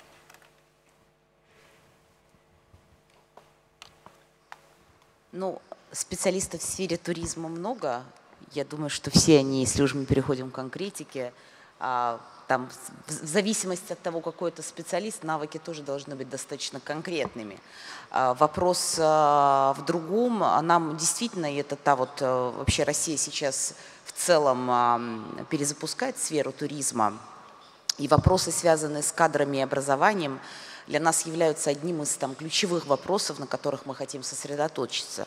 Потому что мы понимаем, что если мы не будем заниматься кадрами, то достаточно сложно нам будет такой сделать качественный рывок вперед в туризме. Поэтому это для нас такой вот один из приоритетов на ближайшее и на среднесрочную, и на долгосрочную перспективу. Вот базовые проблемы, с которыми мы сталкиваемся, это, по сути, во-первых, низкий престиж профессии в туризме. Это первый момент. Я думаю, что с этой проблемой, наверное, такая страна, как Испания, вряд ли сталкивается, но там, может быть, ряд стран есть эта проблема. У нас она абсолютно есть. Потому что если мы говорим про престиж профессии в туризме, то все хотят быть большими начальниками, скажем так, там среднее звено, более низкое звено, вот у нас не пользуются престижем и популярностью. Это неправильно, и тут надо, безусловно, менять подход. Это вот первая проблема, которая у нас есть. Вторая проблема – это в целом достаточно старые программы образовательные, которые не соответствуют реалиям времени. То есть мы там по большей части продолжаем учить по тем программам, которые там в современном мире, в быстро меняющемся мире уже, собственно, совершенно не актуальны. Там третья проблема, что там преподавательский состав там, в сфере туризма тоже во многом требует переобучения, повышения квалификации. То есть очень важно не только чему учат, но еще и кто учит. Это вот третья наша проблема. Четвертая проблема – это, безусловно, у нас превалирует теория над практикой. Все-таки нужно вот этот вводить баланс между получением практических знаний и теоретических знаний. Ну, про устаревание программ я уже сказала. Ну, вот это, наверное, базовые программы, с которыми мы сталкиваемся. Да, и еще очень важный момент. У нас, это вот про это говорили коллеги, кажется, вот, болгарская коллега, про то, что есть некий такой диссонанс между, в части именно образования и понимания того, как мы движемся между государством, профильными министерствами, ведомствами, бизнесом и самими непосредственно людьми, которые задействованы в этой сфере. Мы все-таки, наверное, вместе в таком тесном взаимодействии, кооперации между бизнесом, государством, Министерством образования должны формулировать, да, задачи, которые стоят там, в том числе, какие специальности нам нужны в ближайшие годы, какие актуальны, там, включая там, специалистов со знанием языками и так далее. И вот эти все вопросы сейчас, эти все задачи перед нами, собственно, стоят, и мы там очень рассчитываем, на самом деле, перенять опыт позитивный у тех коллег, которые уже действительно имеют большой опыт в данной сфере. И вот та инициатива, к которой мы рады присоединиться, это и онлайн-академия ЮНВТО, о запуске которой вчера было объявлено. На наш взгляд, это действительно очень хорошая инициатива, и мы рассчитываем, что там действительно будут собраны лучшие мировые практики, потому что я все же считаю, что, вот, не знаю, там коллеги согласятся, нет, с одной стороны, туризм – высококонкурентная сфера, где каждый конкурирует одновременно со всем миром. И, скажем так, нам там может показаться, что зачем нам друг другом делиться этим опытом. Если мы придумали что-то классное, крутое, то пусть этот опыт и это уникальное знание останется у нас, мы тогда будем более конкурентными. Вот я с таким посылом, честно скажу, совершенно не согласна. И, собственно, те коллеги, с которыми мы общались, я им благодарна за вот эту готовность делиться опытом. Мы тоже там, где есть наши сильные стороны, тоже со своей стороны готовы делиться. Все-таки мир, мы все живем под одним небом, и все живем в одном мире. И я думаю, что будущее, оно за тем... Будущее будет светлым тогда, когда мы все вместе будем объединять усилия, делиться опытом накопленным И туризм вообще та сфера, которая должна объединять страны и людей. И ведь задача ЮНВТО тоже не какую-то конкретную стране помочь, а помочь развитию туризма в целом в мире. То есть мы вместе с вами, понятно, что там национальные интересы для нас там на первом месте, нам хочется, чтобы как можно больше туристов ездило там в наши страны и так далее. Но вместе с тем наша еще и общая задача, как людей, отвечающих за туризм, сделать так, чтобы людям во всем мире было комфортно путешествовать по всему миру, в какую бы страну они ни поехали. И в этом смысле наша задача действительно делиться лучшими опытами, лучшими практиками, лучшими наработками. Вот в части кадрового потенциала нам есть действительно что перенять, чему поучиться у коллег. У нас есть видение, там основные проблемы я обозначила. Мы планируем повышать престиж профессий, цифровизировать отрасль, в том числе там, обновлять программы, методологии обучения. И действительно очень рассчитываем на опыт коллег в этом вопросе. Все, спасибо. Не знаю, может, я немного ушла в сторону. И можно еще? Вот у меня была одна мысль возникла просто по ходу дискуссии. Вот я начинала с более общих вещей, да, наш разговор, про то, что все-таки в современном мире нужны некие универсальные знания. И вот коллеги вот из Китая, собственно, очень хорошо продолжили эту мою мысль, и мы как раз сформулировали, какими знаниями должен базово обладать человек для того, чтобы, в принципе, подстроиться под любую ситуацию и быть эффективным в любой профессии. Вот, может быть, действительно в туризме тоже надо формулировать эти универсальные компетенции и вот умение быстро находить информацию. Ведь сейчас есть действительно огромное количество платформ образовательных. То есть, в принципе, если грамотно учить, то и в туризме тоже можно формулировать эти универсальные знания и компетенции, которым уже сейчас надо учить молодое поколение. И вот в этом смысле коллеги очень так правильно заточили, заострили ту мысль, которую я вначале хотела донести. Потому что учить тому, что действительно будет не актуально через 10 лет в том же туризме, наверное, действительно нам нужно минимизировать вот ненужные нам знания. Еще вот очень там интересная мысль, я вот ее себе записала.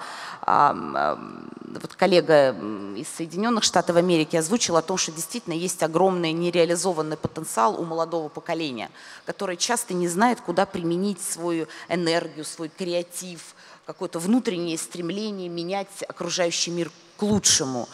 И вот очень действительно такая правильная мысль, надо действительно нам тоже подумать над тем, как вовлечь в туризм молодое поколение, активное, яркое, креативное, которое ищет себе действительно, ищет свое место в этом мире.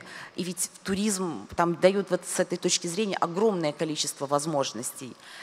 Поэтому вот мы в этом направлении тоже подумаем. Если у коллег есть вот какие-то уже там конкретные там мысли по этому поводу, то мы тоже были бы готовы обменяться, поделиться. Yeah. Все, спасибо. Indeed, indeed. It's all about concrete solutions. I just want to point out that we do have a question, which is a great one that I'm so glad we came to now. Basically, it's the access to the infrastructure that you need to actually harness this digital revolution in the first place. This would be a good one for you, the Minister of Tourism for Egypt. Have you had a chance to look at the question? I read the question, and I mean, to answer, there's more than one way. First, absolutely, the infrastructure is key. Because today, accessibility to phones, accessibility to even creating a digital content and showing it to the world to create the demand for your destination is something that requires money. And therefore, putting tourism as a key sector in policy dialogues between international financial institutions and member countries is important. I was at the World Trade Organization early July, a session organized by the UNWTO to discuss in the organization that is responsible for exports and imports and trade that tourism is a key export and services. And therefore, when member countries are sitting down to discuss how they can tap on aid from development banks, etc., tourism should not be an afterthought sector. Same thing at the IMF. I also was there in July, again telling my colleagues, I'm an ex-IMF staff member, that in our policy dialogues, we always look at tourism as a line in the balance of payments. It's more than that. It's the jobs that are being created, it's 1 in every 10 jobs, it's trade, it's an export of a service, and therefore, what we are doing here, raising the profile of tourism as a sector so that, as my colleague mentioned, even those who want to join it as a choice for employment, they see it as an important, as a leading sector, one that has weight. So I believe that more international exposure of this sector in the international fora would allow countries that have deficits in infrastructure spending to be able to tap on that, because without this infrastructure, you are depriving many people in the value chain for the tourist from this potential opportunity. I just want to, I don't think I'll get another chance to speak, but I just want to wrap up on a few points. And I agree with everything that was said. Because I want to ask you about gender. Yes. So I will, but maybe you can make that point now. Yeah, just a few things which are important. Empathy is key.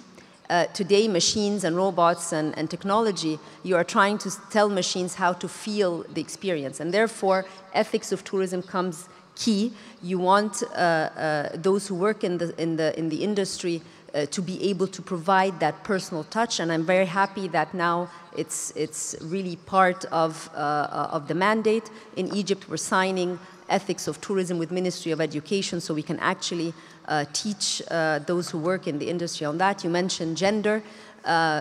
Tourism is a sector where more women have access to jobs.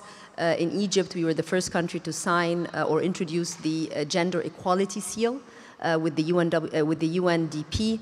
So all of these important aspects of job creation, decent job infrastructure, are things that need to be repeated more and more and more, be put on the international scale so that this digital divide that is there on the screen can be addressed in a better way. I just want to continue with this subject of infrastructure quickly and come to the Vice Minister of Tourism for Colombia. Would you agree with, how would you tackle that question? Essentially, the question that we have has come from Lebanon, and it's talking about creating a bigger divide between countries that have access and money to try and harness digitization, whereas those countries that can't. Wouldn't it create a bigger wedge?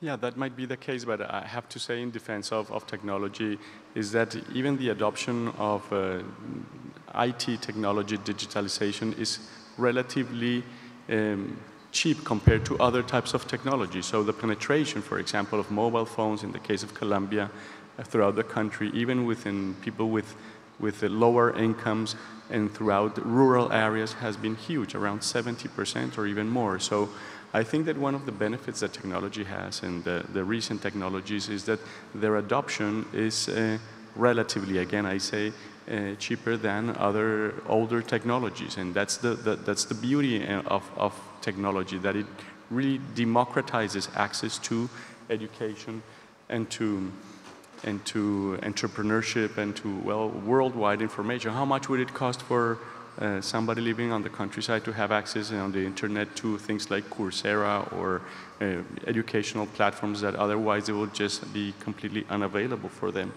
So, and getting back to the issue of education, I think that there are some things to point out, and I really appreciate the comment just made by the Minister of Egypt in terms that we need those soft skills. In tourism, soft skills are the hard skills pretty much.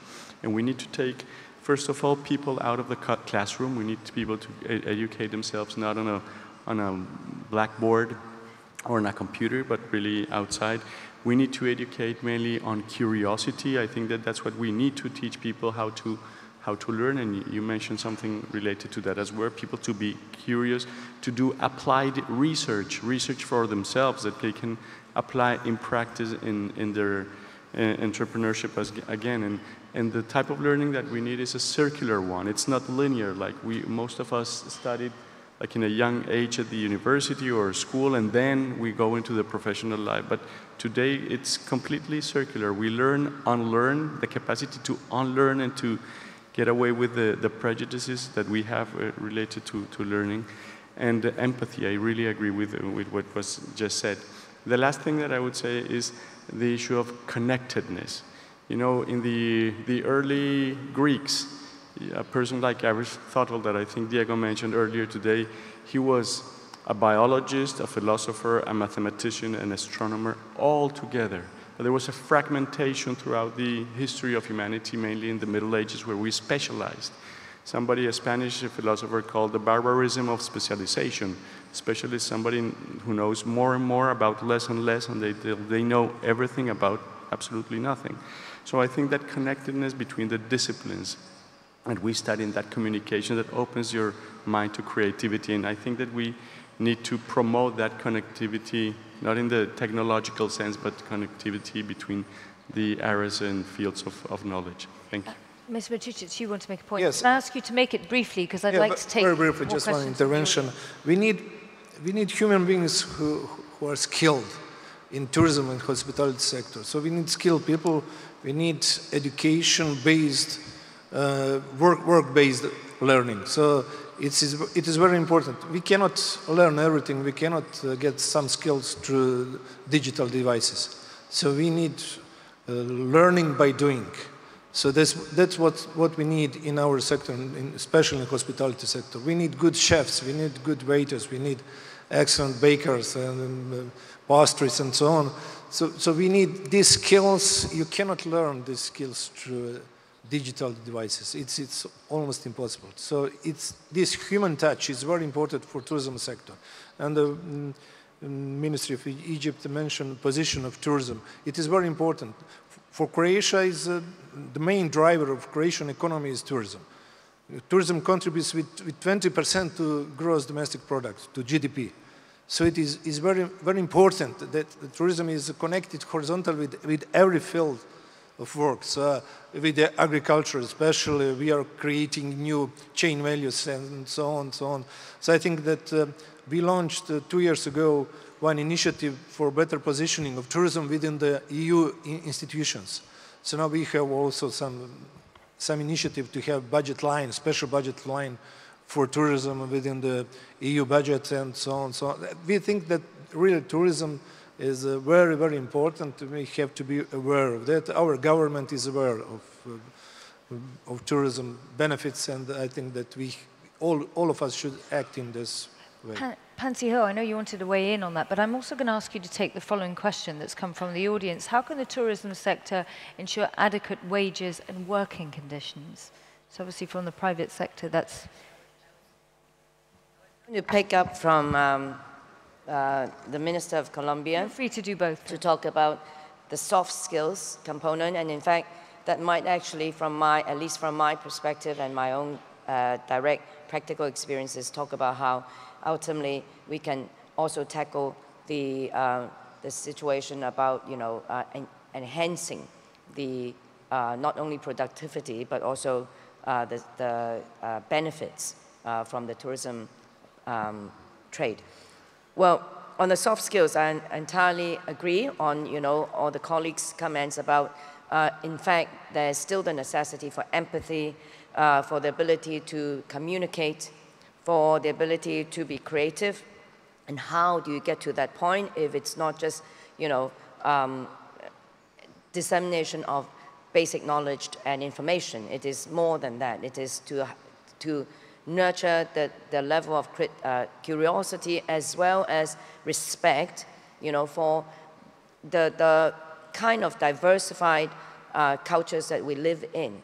So, and in itself, we are now talking about a cross-sectoral concept in tourism and hospitality trade in any case. It's called the tourism plus, concept, where you need to work with other sectors in order to create a bigger tourism concept, which is in a way why I've created the Global Tourism Economy Forum, which we're now talking about elevating tourism to become, not just one segment of the economy, but rather to combine the other aspects and sectors of the economy, and we basically re-engineer and develop out a bigger component where we can actually drive other sectors growth as well through the possibility of utilizing tourism. Another aspect, from where I have my own experiences in Macau, for instance, although I am the owner of casinos, but we don't actually manage them as casinos nowadays. In fact, my job is not, I have never paid one more,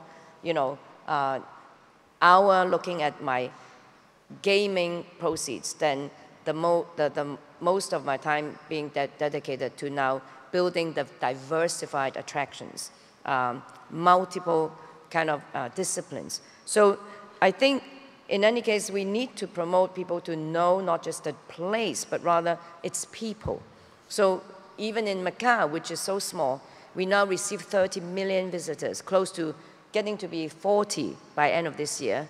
So the objective is not just to show them, give them a map, and then bring them, to the facility. We need to train the people to tell the stories. In order to tell the stories of the people, we need to revisit culture, traditional values, our own authenticity. Otherwise, there's no point, because precisely to the point, if you are only interested to just go to one place and do one activity, you can practically do, all of that in different places and not specifically yours. So in order to elevate everybody's skill sets, we now train our workers and give them the opportunity to organize art exhibitions, MICE activities. So we are training them on the job. They might not have subscribed or come with a degree in those disciplines, but we are giving them that opportunity directly. Through that, they will advance much faster. They will never be stuck in one layer or one position.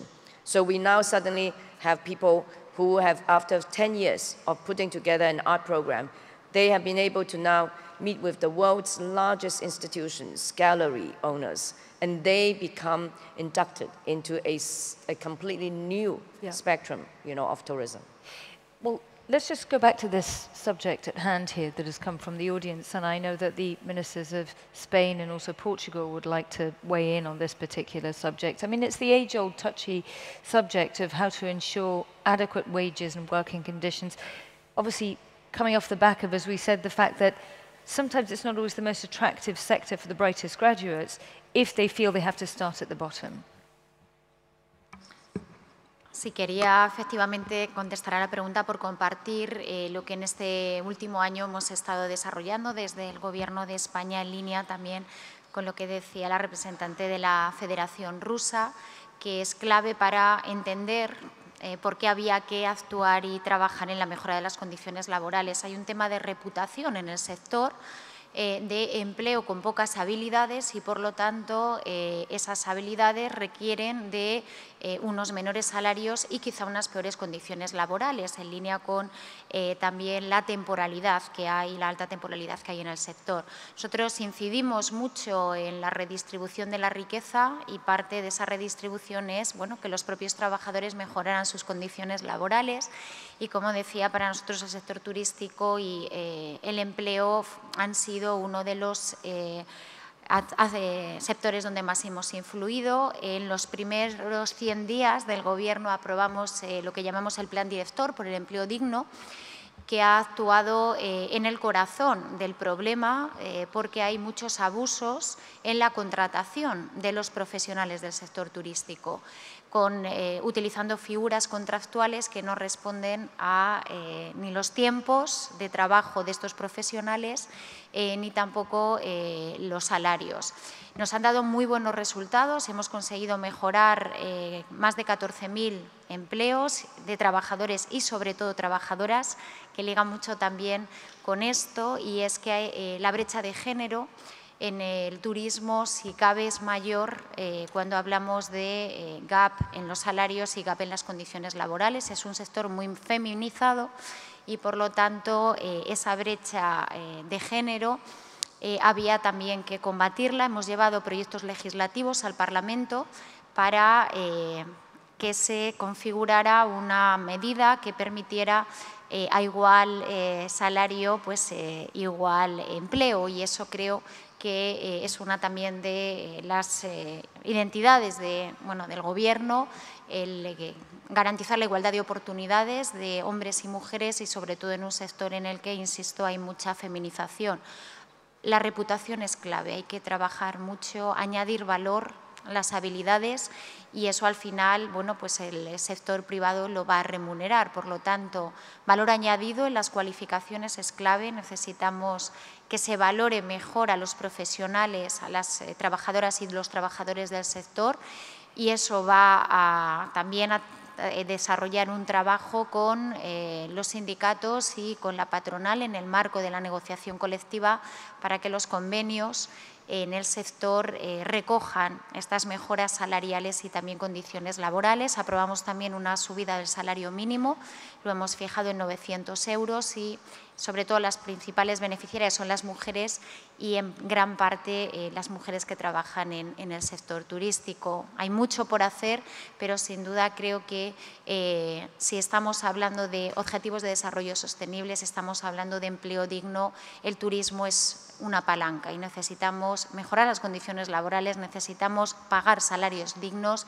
y eso también va a hacer que muchos de nuestros jóvenes encuentren también en este sector un sector donde querer trabajar, no que acaben obligados porque no encuentran otra disciplina donde desarrollar su proyecto de vida, sino que sea un sector que atraiga talento. Y creo que es una responsabilidad también de los gobiernos el trabajar desde el ámbito educativo y desde el ámbito también empresarial para mejorar la reputación de este sector, para añadir valor, para crear nuevos empleos, donde sin duda lo digital, pero también decía, ¿no?, la parte de habilidades va a ser clave y que eso va a hacer que nuestros jóvenes y nuestras jóvenes encuentren en este sector, bueno, pues un proyecto de futuro y un proyecto donde tener trabajo.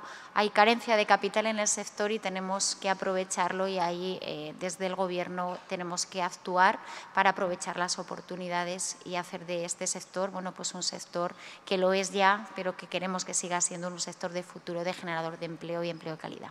Muchas gracias. With the Minister of Portugal, Yes. I just want to couch this with your unemployment rate you were telling us about before, dropping 10 points.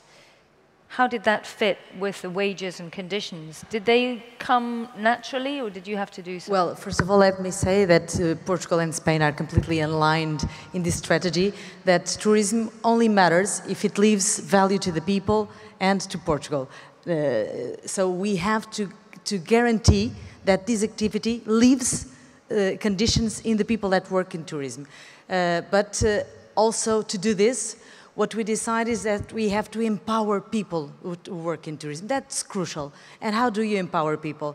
You have to train them, you have to give them education and qualifications so that they can compete at the same level as employers. That's been our strategy to guarantee. First, of course, in terms of collective bargaining, we increased 200% of laborers included in collective bargaining in tourism. We increased also the minimum wage in the last 4 years, which was, I think, crucial. But mainly our main focus was to give power to people who work in tourism. How? We developed a program, which is our passion, which is called Tourism Training Talent. So to put talent into people. How? With the private sector, with young people, we revised all the curricula in all the schools in Portugal, so answering the needs of the private sector, social skills, creative people, digital skills, language. So we revised all the curricula with all the schools teaching tourism in Portugal. At the same time, we opened the schools, the tourism schools, to young people. We call it the Open Kitchen Lab project. So we invite young people to develop their needs, their new ideas, their projects in the public schools. So it's their place, it's their platform where they develop new products. We put money on it at the same time. So we created a program of 100 million euros to support these new ideas, these new projects that are happening. And at the same time, we decided that we want to attract young talent all over the world. That's why we launched the Tourism International Academy with IFT from Macau. So again, open our minds. We're not isolated. If we want to work with the Chinese, the Asian market, let's put everyone working together. So IFT Macau was our great partner coming into Portugal for this launching. Ambition to have Chinese people studying in Portugal, to have British people studying in a Chinese school in Portugal. So open our minds, again, connect worlds. I think the biggest skill we need from people is eager to connect people and worlds. This is the mindset of someone who works in tourism. If we do this, we are empowering people. But a lot of that has to do with also a backdrop of a changing immigration, fiscal Everything. policy. Of course, visa issues. Was the classic example of that, wasn't it? Yes, we've been working on the visa issues, even to ease, we changed the law to make it easier for international students to come abroad, to international workers to come abroad, because we need people. Portugal has a demographic problem, as most of the European countries, and so we are a welcoming country, and this is the message we are passing. But not only message, we are transforming it into legal framework to guarantee that we welcome everyone we need. Now, before we start wrapping up and asking for commitments from each of our panelists, be warned, I would like to see if we have any more questions from the floor. Do we have any more questions apart from this last question? If we do, then I can come to the delegations who've asked a question. Let's start out by taking some commitments from our panelists today. If there was a particular commitment that Egypt could make to this new dynamic of having to change the educational model to cope with the digital age, what do you think the overriding one would be? Well, we're doing all of that together. Yeah. So all of that is outlined in the Egypt Tourism Reform Program, which is on our website. In there, there is a section called Capacity Development. So actually, as our colleague from Portugal mentioned, we are working now with the Ministry of Education on the curricula.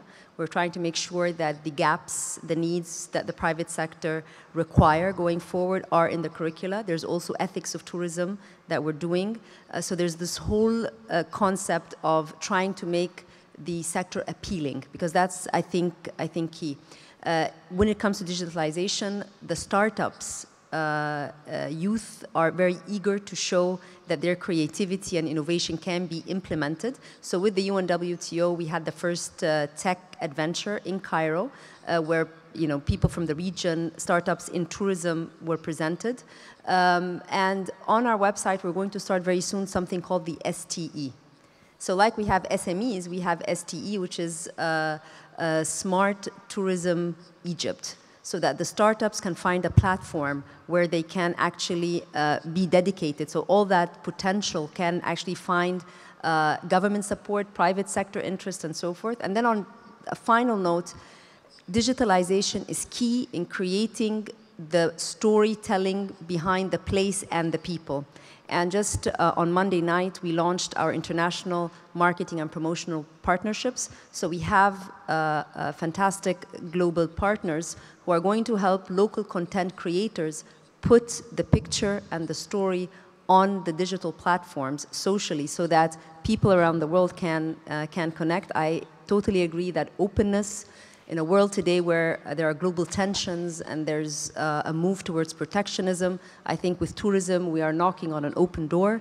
Understanding between people, familiarity between nations is something that tourism provides, and I think it needs all of us behind it. You're knocking on an open door, but you're also alluding to a question that's just come through from the floor, which is, when you've created that startup environment, yes, STEs, as you were talking about, how do you make sure that it actually generates proper job activity? So today in the afternoon, the runner-up in our startup competition will be speaking, and that startup, for example, is an eco-lodge in front of one of the very famous temples in Aswan, which is Fila. So really, it's the local experience in that new type of hotel. And just, I forgot to mention this, but we launched our new hotel, or our new hospitality criteria Monday morning. And for the first time, new types of hotels are included in the ministry's classification: eco-lodges, heritage hotels, boutique hotels, camps, because we have Sinai Trail, Red Sea Trail. So all of these innovative new products, we want to see more startups engaged. So the eco-lodge that is in Aswan now, we want to see it in Fayoum, we want to see it in Luxor, we want to see it in other places, and it's really the promise of more jobs is what will create more incentive. Tourism is a happy and hopeful sector, and in a world today where there's a lot of gloom, I think that is where we can make a big, big difference. Ms. Zugudova, if I could ask you, your commitments to how to harness the opportunities which most of the room believed were opportunities coming from this new dynamic. And also that question as well there, how to translate the startup environment you were talking about to try and create the jobs that people want.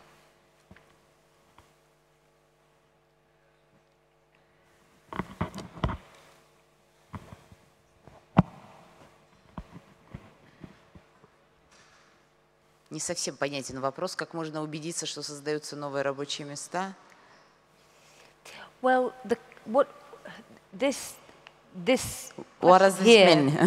question here is talking about once you've got the startup environment healthy, how do you make sure it actually creates jobs? But really what I'm also after from you is, as we wrap up, what your future commitments will be to educational policy to make sure that people are getting access to the skills. Я думаю, что это должен быть, теперь понятно, я думаю, что это должен быть такой непрерывный, живой, постоянно взаимоинтегрированный процесс, диалог и разговор между государством, бизнесом и специализированными учебными заведениями. Вот прям в режиме нон-стоп, постоянно отслеживание всех трендов, понимание необходимости той или иной специальности. То есть это такой вот, тут нет какого-то идеального рецепта. Тут надо быть в постоянном диалоге со всеми. Постоянно отслеживать тренды, смотреть вокруг 360 градусов, что происходит в мире, что у нас, какие тенденции. То есть надо вот постоянно вот 24/7 заниматься этой отраслью и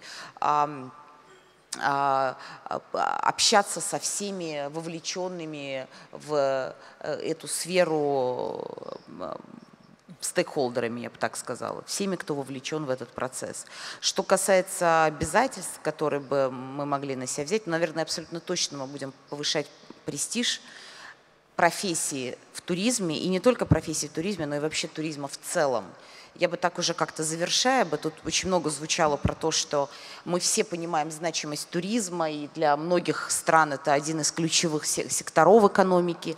Какие-то страны только подходят к этому осознанию, какие-то уже давно с этой мыслью живут. Но вот вместе с тем, вот если мы говорим на международном уровне, вот в мире, престиж туризма как важной отрасли экономики необходимо повышать.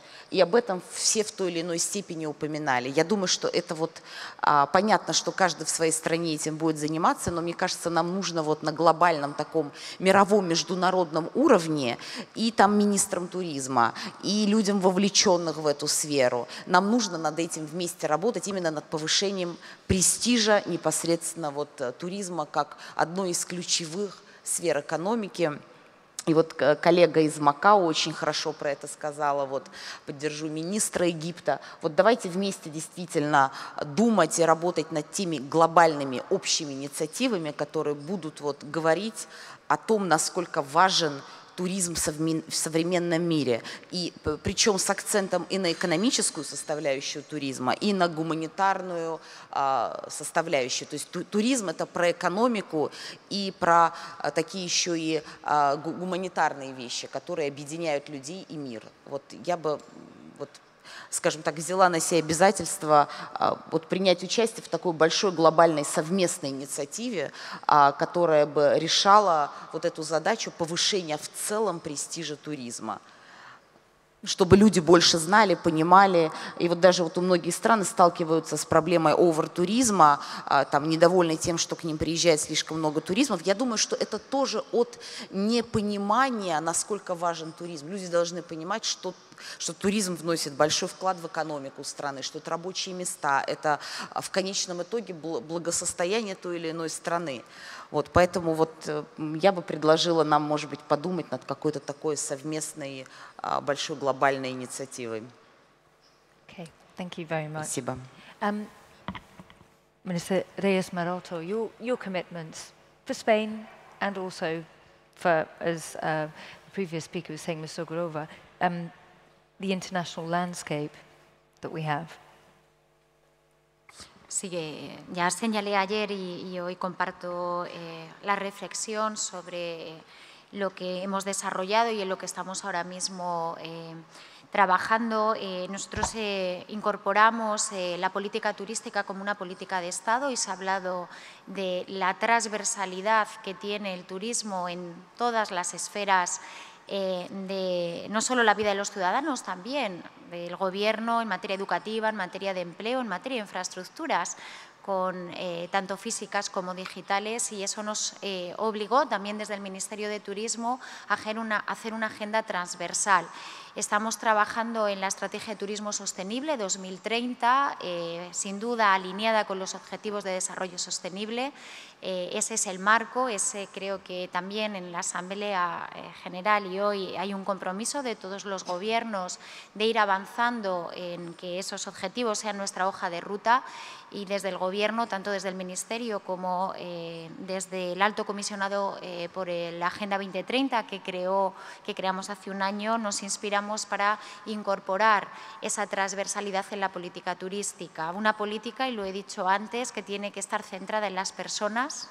El turismo es un sector de las personas para las personas y, por lo tanto, condiciones laborales, mejores salarios, pero también entender que el turista es cada vez más exigente, que hay que captar su atención, que estamos, por un lado, compitiendo entre nosotros, pero por otro lado, compartiendo experiencias y buenas prácticas. Creo que en esta asamblea es algo también que tenemos que aprovechar, buenas prácticas de unos hacia otros, de países más desarrollados hacia países en desarrollo. Nosotros hemos incorporado en el tercer Plan África también el turismo como un eje para ayudar a terceros países a desarrollar esa palanca para aprovechar la riqueza y generar empleo en estos territorios, y creo que en el marco de la Asamblea, desde luego, el compromiso de todos los países es seguir trabajando en esa hoja de ruta, donde ayer pudimos avanzar en aspectos tan importantes como la ética, como la sostenibilidad, donde muy pronto en Naciones Unidas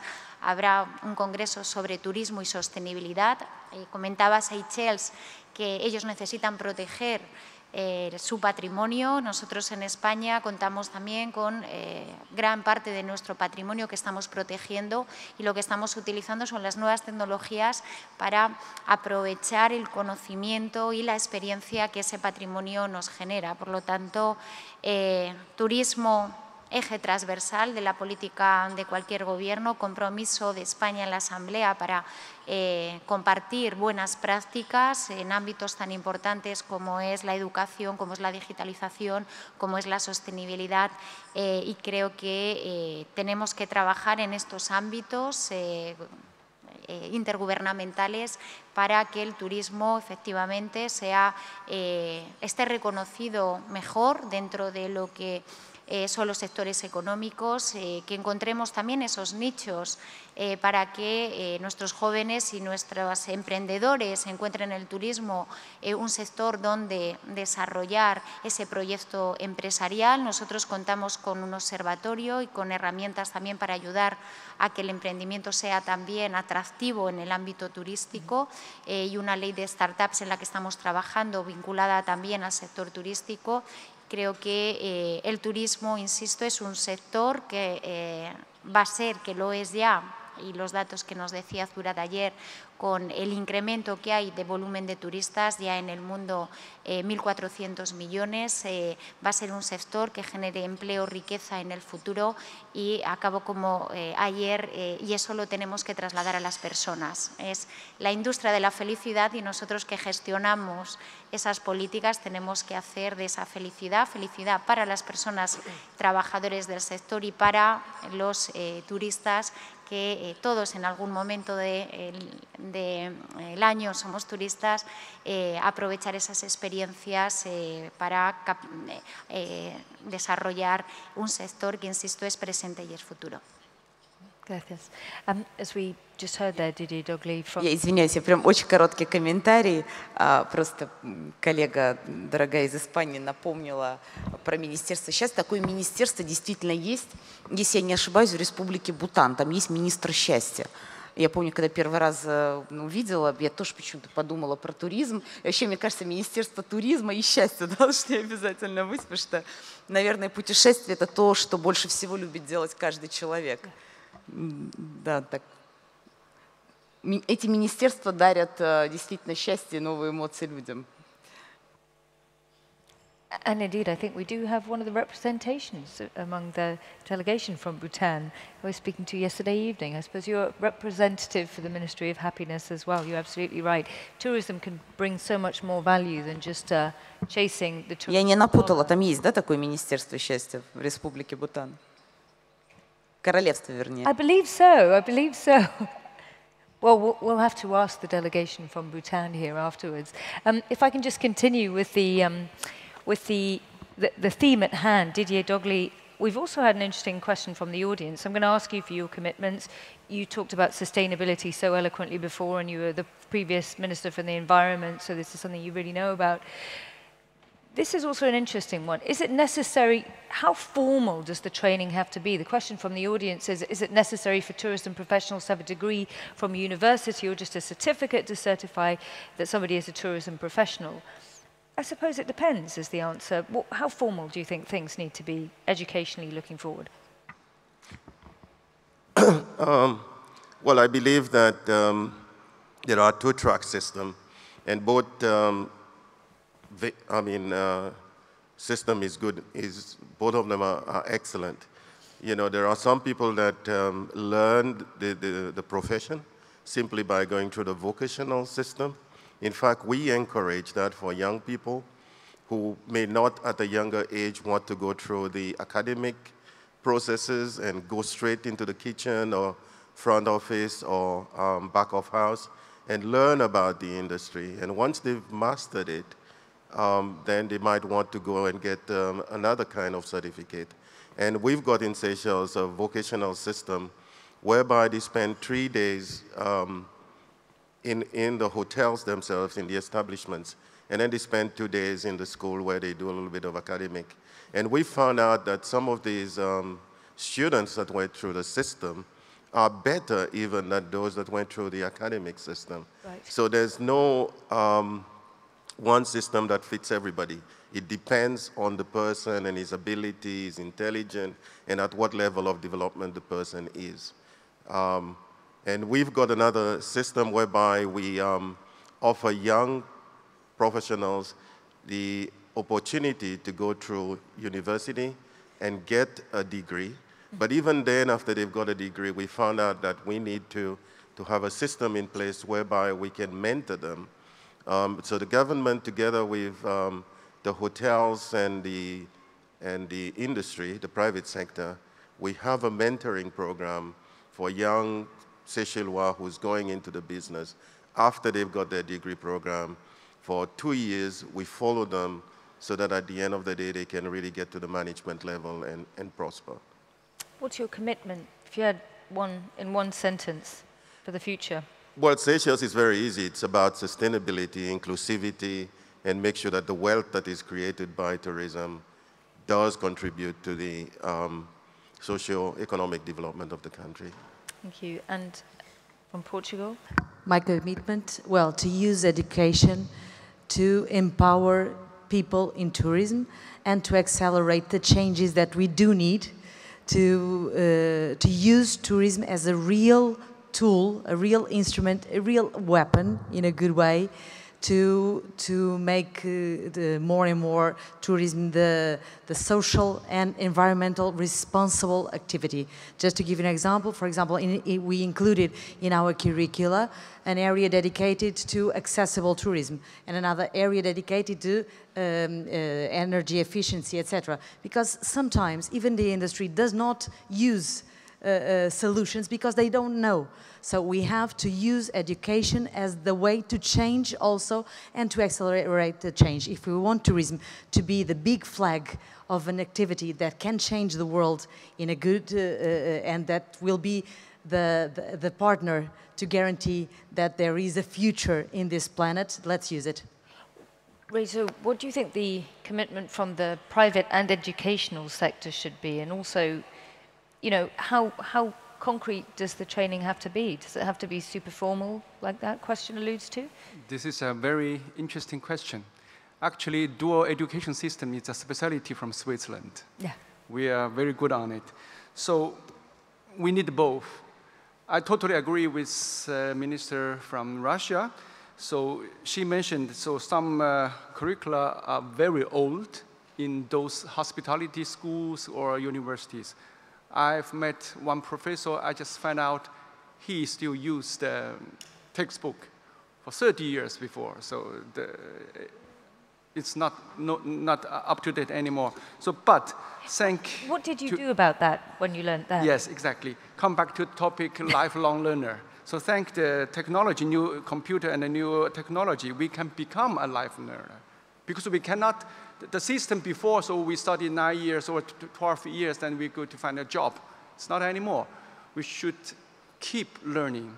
So thank to the new technologies, we can still update our knowledge after even every year or 5 years to get those small certificates.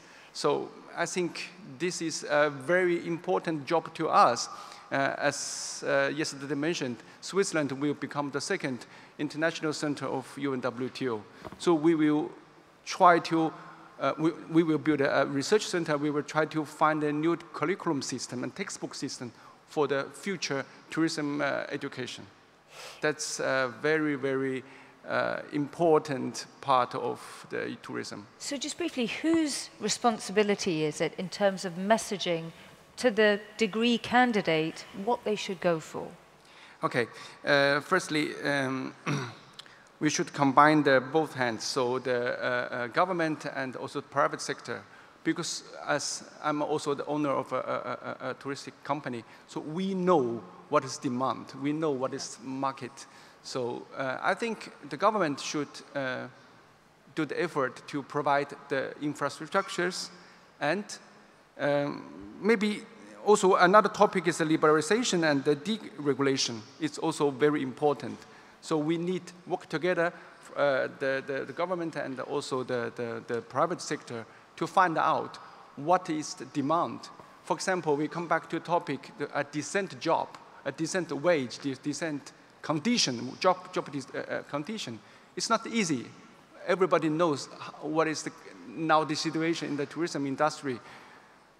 But if we can use the new technology to create new, interesting jobs, because, for example, we never call it tourism. I always call it, it's an experience industry. Yeah. So how if you keep wash dish or you know, clean the rooms, the wage will never rise. You have to do something more interesting for your workers, but as well also for the customers. So we have to create. Macau is very good on it to create new interesting topics, new interesting experience for the guests, for our customers. Let me just start coming from the right, and we'll end with you, the Vice Minister of Tourism from Colombia, because I want to continue with what the private sector can do. Ed Catsley, I'm conscious that we need to hear more from you representing the actual sector that employs all of these people. Let's take that question, then I'll ask you about commitments from the sector. But what do people need in terms of skills? This is part of the age-old problem, isn't it? And where should the messaging come from? Government level or from your industry level? I think in the end what matters, no matter where people came from when it comes to joining the workforce, be it conventional, traditional education, apprenticeship programs that you mentioned, employer-led programs, in the end what matters is the ability of this employee to match the needs of industry as dictated by a competency framework model that we established with the Department of Labor that basically looks at the very competencies and tasks each position needs to have and reverse engineer from there to establish the very positions and competency each employee needs to have at each positions. So that's, I think, what really matters in the end. Of course, academia should always try to catch up with industry, and I feel it's almost difficult to do so because industry moves much faster. The innovation cycle that industry experiences is always faster than academia.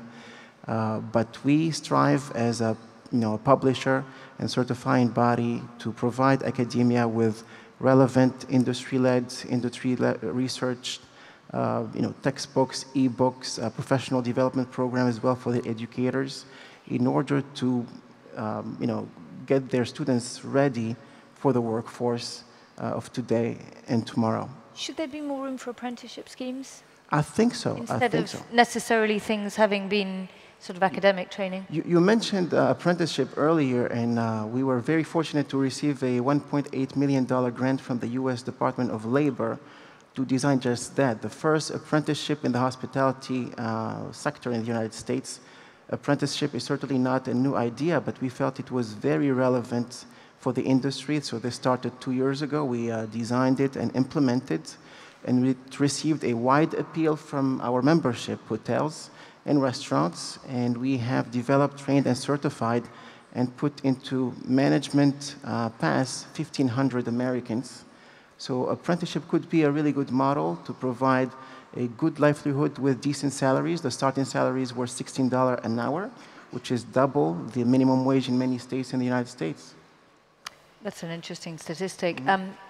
Minister Georgieva, Bulgaria. Now, I'm conscious that some of our guests may be conscious of time.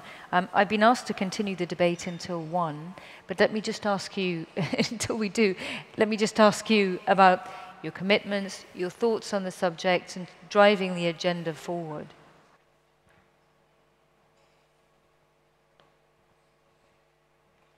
Thank you. First of all, I would like to answer shortly of this and that, question. Of course. Yeah. It's a very interesting question, and I think that it could give different answers. I think this depending from the tradition of the country, from the educational system. For example, in Bulgaria, following the law of tourism, is completely mandatory to have a university degree in order to establish one travel agency, for example, or be a manager of the hotel. But I think that it is not a unique solution, because I think that the most important thing is that the professionals in the field of tourism have to be well educated, have to have a high level of culture. Very important is to have good communication skills. And in that point, I would like to say that the digitalization is not panacea, because the tourism is a human activity. And I think that it is obligatory to keep the human relation, the relation and communication between the people. This could give more satisfaction of the tourist, which is our final aim, I think. So the balance in mastering of digitalization and soft skills is very important. You may have been listening to what the head of the Russian Agency for Tourism was saying, talking about having a kind of level playing field, if you like, rather than different countries competing for the tourism dollar.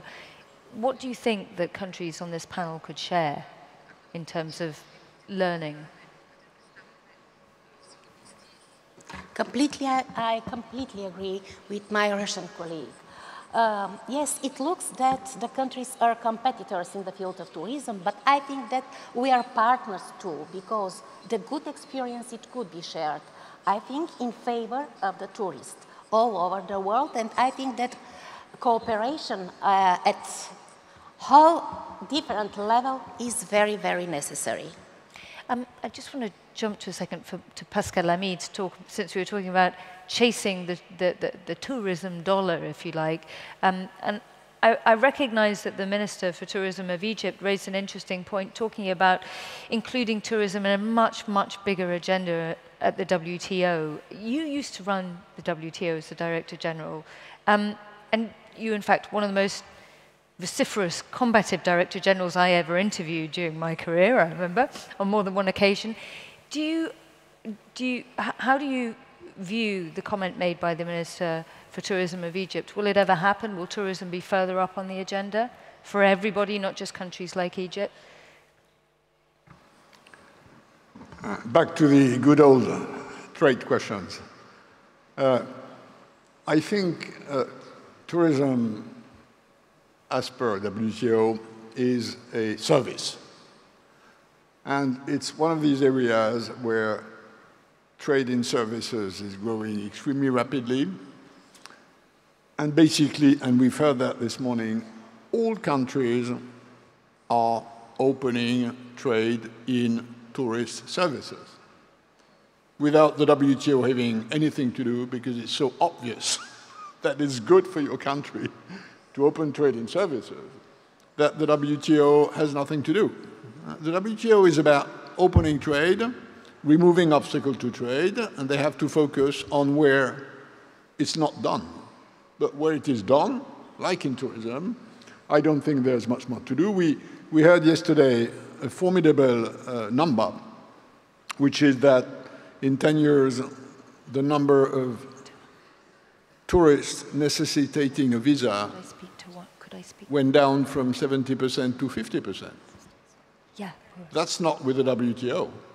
And if the WTO could do something, they might recommend to member states of the WTO to reduce the number of tourists that need a visa, because this is a clear obstacle to more development. So, again, let's focus on where things do not happen naturally. And in tourism, a lot of that happens just because countries simply understand the evidence, which is that opening trade in services is good. On the previous questions about commitments, well, first, as the chair of the Ethics Committee, my commitment, and that's one of my colleagues, is to make sure that we keep pushing to implement the provisions of the Code, soon-to-be Convention on Ethics, which are relevant to jobs. And there's plenty of that in the Code. It simply is that the ethical dimensions makes a difference between good jobs and bad jobs. The economic dimension is jobs. The ethical dimension is rather good jobs than bad jobs, and this is where ethics come in. And if I had a recommendation for you all, I would take it from the mouth of one of our members who represents trade unions in the tourism sector, Ron Oswald, which many of you know, especially in the industry. And the recommendation would be very simple. Stop attacking trade unions in the tourist industry. Involve them as a major stakeholder in the value chain, and stop trying to destroy them, which happens in some countries and in some places in industry. But it doesn't look like they will stop. So what now? Well, that's the right answer to the question. How do you make sure that in this growing industry with so many opportunities, at the end of the day, it translates into jobs which are reasonably well paid and with reasonable working conditions, while we all know that this is seen as a problem by many in the tourist industry. We have to switch the sort of image vis-à-vis quite a large part of public opinion that jobs in the tourist industry are tough and not well paid. And this is doable given what we heard this morning. Moving away from the formality of education, I want to just give the Egyptian minister a chance to respond to you about the formality of the role of tourism on the WTO table, essentially. I just wanted to say that with respect to the legislations on the trade with information and digitalization, because it's very much at the core of how do we do all this interaction when we take into account that, I mean, not all countries are in this treaty with respect to, or all these legislations which are coming with respect to the information sharing and so forth and so on. So that's another very, very important aspect of WTO, and having tourism just increasing the narrative and the rhetoric around the importance of the sector so that these very important points related to technology, digitalization, and agreements or treaties are taken into account. That's what I meant.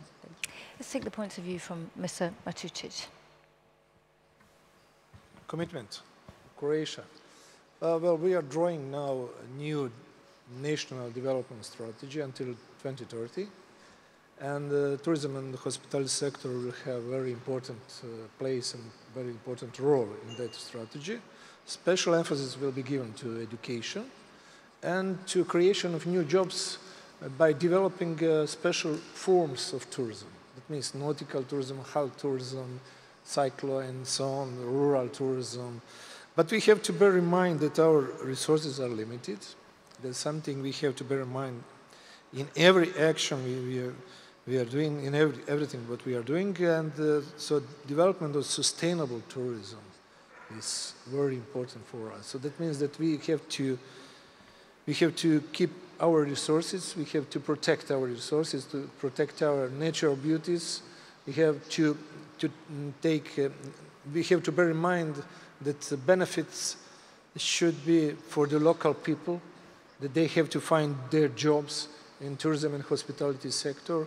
And of course, preservation of cultural heritage is really important because we have cultural tourism also, and we have to bear in mind that we have really limited resources, and together we have to take everything what we can do to protect environment of our world. So that's very important. CO2 and everything is connected. So we have to bear this in mind. Thank you. Pansy Ho. The minister just answered half of my response, but I would need to and like to add the other half, which is, it is obvious that from my perspective, especially that being an investor, the key and major commitment is to continue to invest. Continue to invest in both the facilities, infrastructures, as well as human capital, providing not just the job counts, but more importantly through innovation, hopefully to foster advancements and even entrepreneurship. We didn't have the chance or time to go into it in more detail, but even a small place as Macau, we are significantly depending on not just the major enterprises to be the basic, impetus or growth impetus. We need the small, medium enterprises. We need entrepreneurial efforts, and we are very much trying to contribute towards that and to work along and together with these people. So it's not, again, half maybe to answer that question, do we need certified people? No, we need passionate people to join the tourism sector. They don't necessarily have to be, inducted into the system by just being a worker or an employee. They could become a partner so that we can always work together. That might actually essentially be a faster way of actually growing and innovating our industry sector. In China, in particular, and this is the last sentence I would say, we all know, we kept saying that tourism is a peace industry. I'd like to add to that that there's the other P, which is patriotic industry. Imagine a country as big as China. China is significant to the rest of the world and is obviously a major source market to many of the countries, who are being represented. But please also remember China itself has, a long history, have a lot of places, and this will be my major initiative. I hope to be able to contribute and to build the Chinese tourism industry. Why? Not only because it will help to resolve some of our own economic development issues, to give more jobs again to the Chinese population, but of course more importantly, we all know that everyone can be ambassadors, within this industry, and they can help promote our culture, help, really promote also our national values so that it can be better understood the world around. And with that, we could definitely be able to foster more, peace and understanding. And vice versa, we can then make 1.4 billion people good global citizens. Because by gaining the respect from other people, they obviously will then be, be better prepared and, would exercise their own responsibility to help to sustain some of the other countries' sustainable growth and other, initiatives. Thank you. And to the Vice Minister from Colombia, you've often talked about how tourism brings prosperity, understanding. In your country, it's also helped underpin peace. What are your commitments for your country in the future? And if you do feel like tackling that, please go ahead. Thank you. Well, my commitment is to quality. I think quality is a very important word to take into account to make sure that we really reap all the benefits that tourism has the potential to create. Monsieur Lamy spoke about the experience, but the experience has to be looked not only at the experience of the tourist himself. Tourism and travel has to be a good experience, of course, for the traveler, but it has to be a good experience also for the community where the travel occurs. And we need to extend that benefit. You can have a great experience for the tourist, but a very bad experience for the traveler. It has also to be a good experience for the environment. We need to think about the tourism as a force for the conservation of the environment. And I think we have to mainstream the big discussions on sustainability in tourism. I think that we're not doing that at the moment. I mean, we're not discussing about really seriously about climate change, about water consumption, about the disposal of residues. And I think we have to bring that into the core of the discussion of tourism.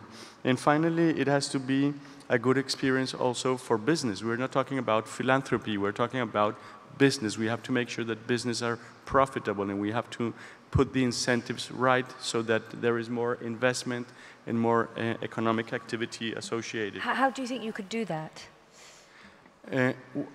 For example, giving tax incentives. For example, in Colombia, we have exempted for 30 years the 100% of the income tax for investments in new hotels, infrastructure, thematic parks, agrotourism, ecotourism. So that really brings a lot of benefits, giving low credits with subsidized interest rates so that we can make sure that the entrepreneurs that are starting their own companies can have the facility to create them. We have to I mean, those type of initiatives, I think they're the ones that can help.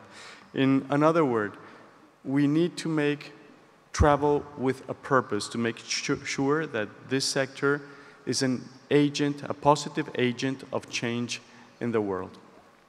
Well, thank you very much to all of our honourable guests. There are, as you can see, so many. I won't list you out by names, but I think we've learnt a lot during this last hour and a half, and thank you also to the delegations and the audience.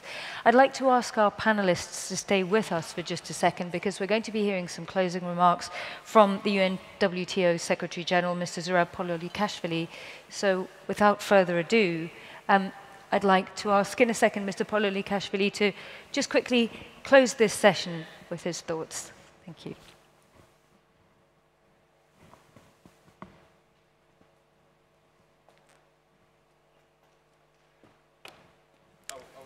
Thank you very much. Please go ahead.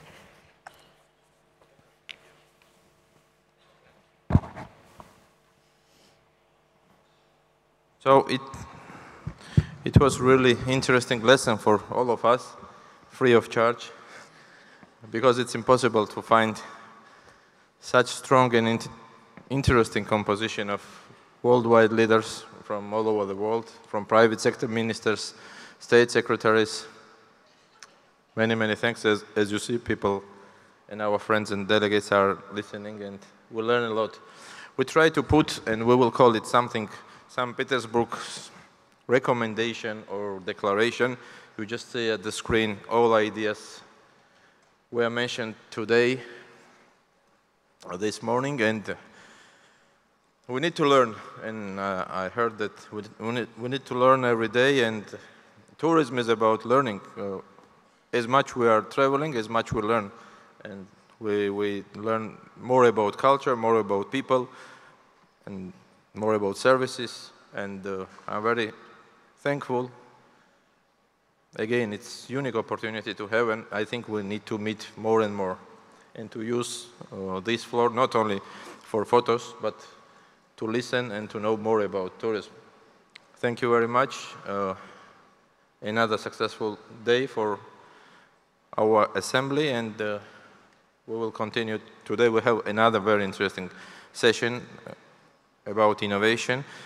It was mentioned today that we are living in the era of digitalization and innovation, but my vision is, and our goal might to be, to use innovation to create new jobs and to don't use innovation to decrease the number of jobs. And let's think about it. Maybe we can announce another competition. I love this competition because we get free ideas very fast and very interesting ones, and we can announce how to use innovation to create new jobs.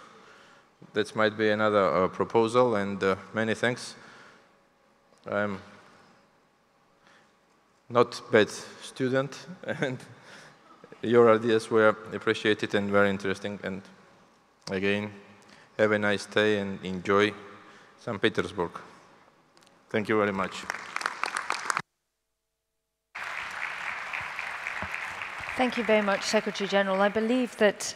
And many thanks, Nina, to you and to CNN. Very much, thank you.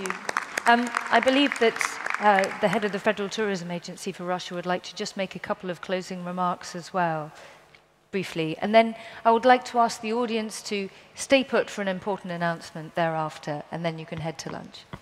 Thank you. Ну,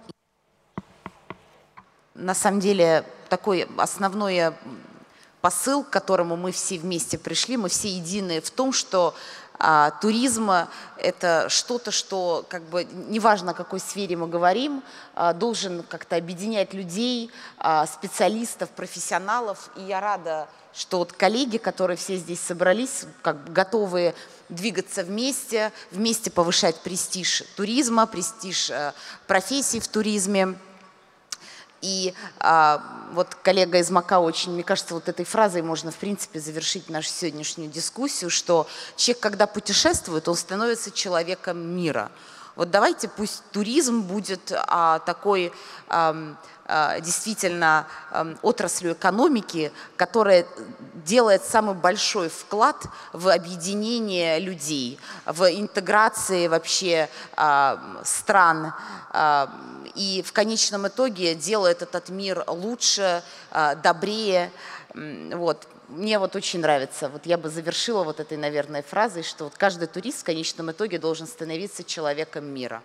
Больше любить людей, мир, и вот через эту любовь еще больше любить свою страну, потому что мы все на самом деле в конечном... Все на самом деле начинается от любви к родине. Вот вы важную вещь сказали. Нужно любить сначала собственную страну, собственную историю, культуру для того, чтобы смочь стать человеком мира. И одно другому не противоречит. Мы все должны быть патриотами, любить свою страну, но одновременно быть людьми мира, уважать, любить и стараться, по крайней мере, понять культуры других стран и других народов. Вот я бы на такой вот, наверное, объединяющей позитивной ноте завершила эту сегодняшнюю нашу дискуссию, которая в практическом плане была тоже очень интересной. Спасибо. Спасибо. Thank you. Innovation, inspiration, integration. Ladies and gentlemen, thank you very much. Please stay tuned for an important announcement. Thank you.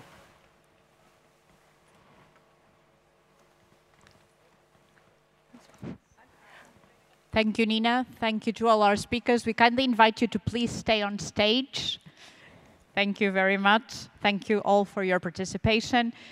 We will now proceed with a signature between the World Tourism Organization and the government of Portugal, a partnership agreement regarding Portugal's support to the second UNWTO startup competition. So I do ask you to stay on your seats for some moments while we set up.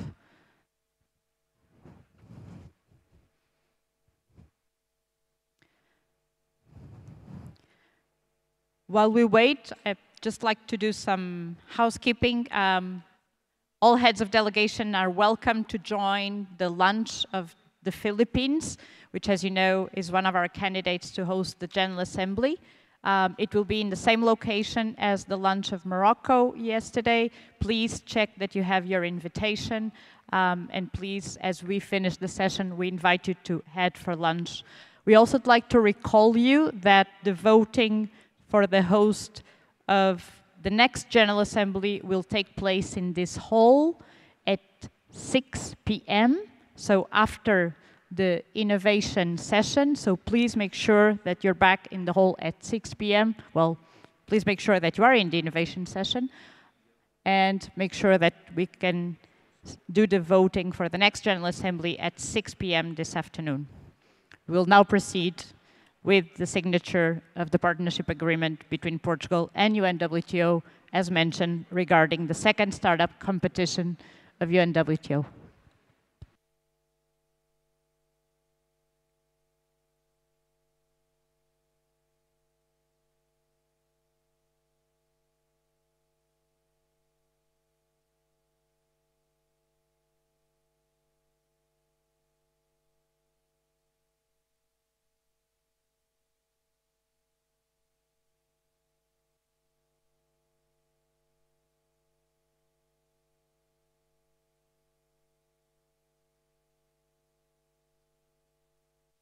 Thank you very much. Thank you to all speakers. A big round of applause. And please thank also Nina dos Santos, CNN International. Thank you, Nina. Thank you all our speakers.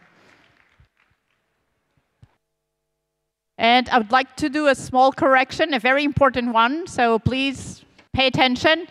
The lunch by the Philippines is open to all delegates. So all delegates are invited to discover the Philippines. Thank you so much. Enjoy your lunch.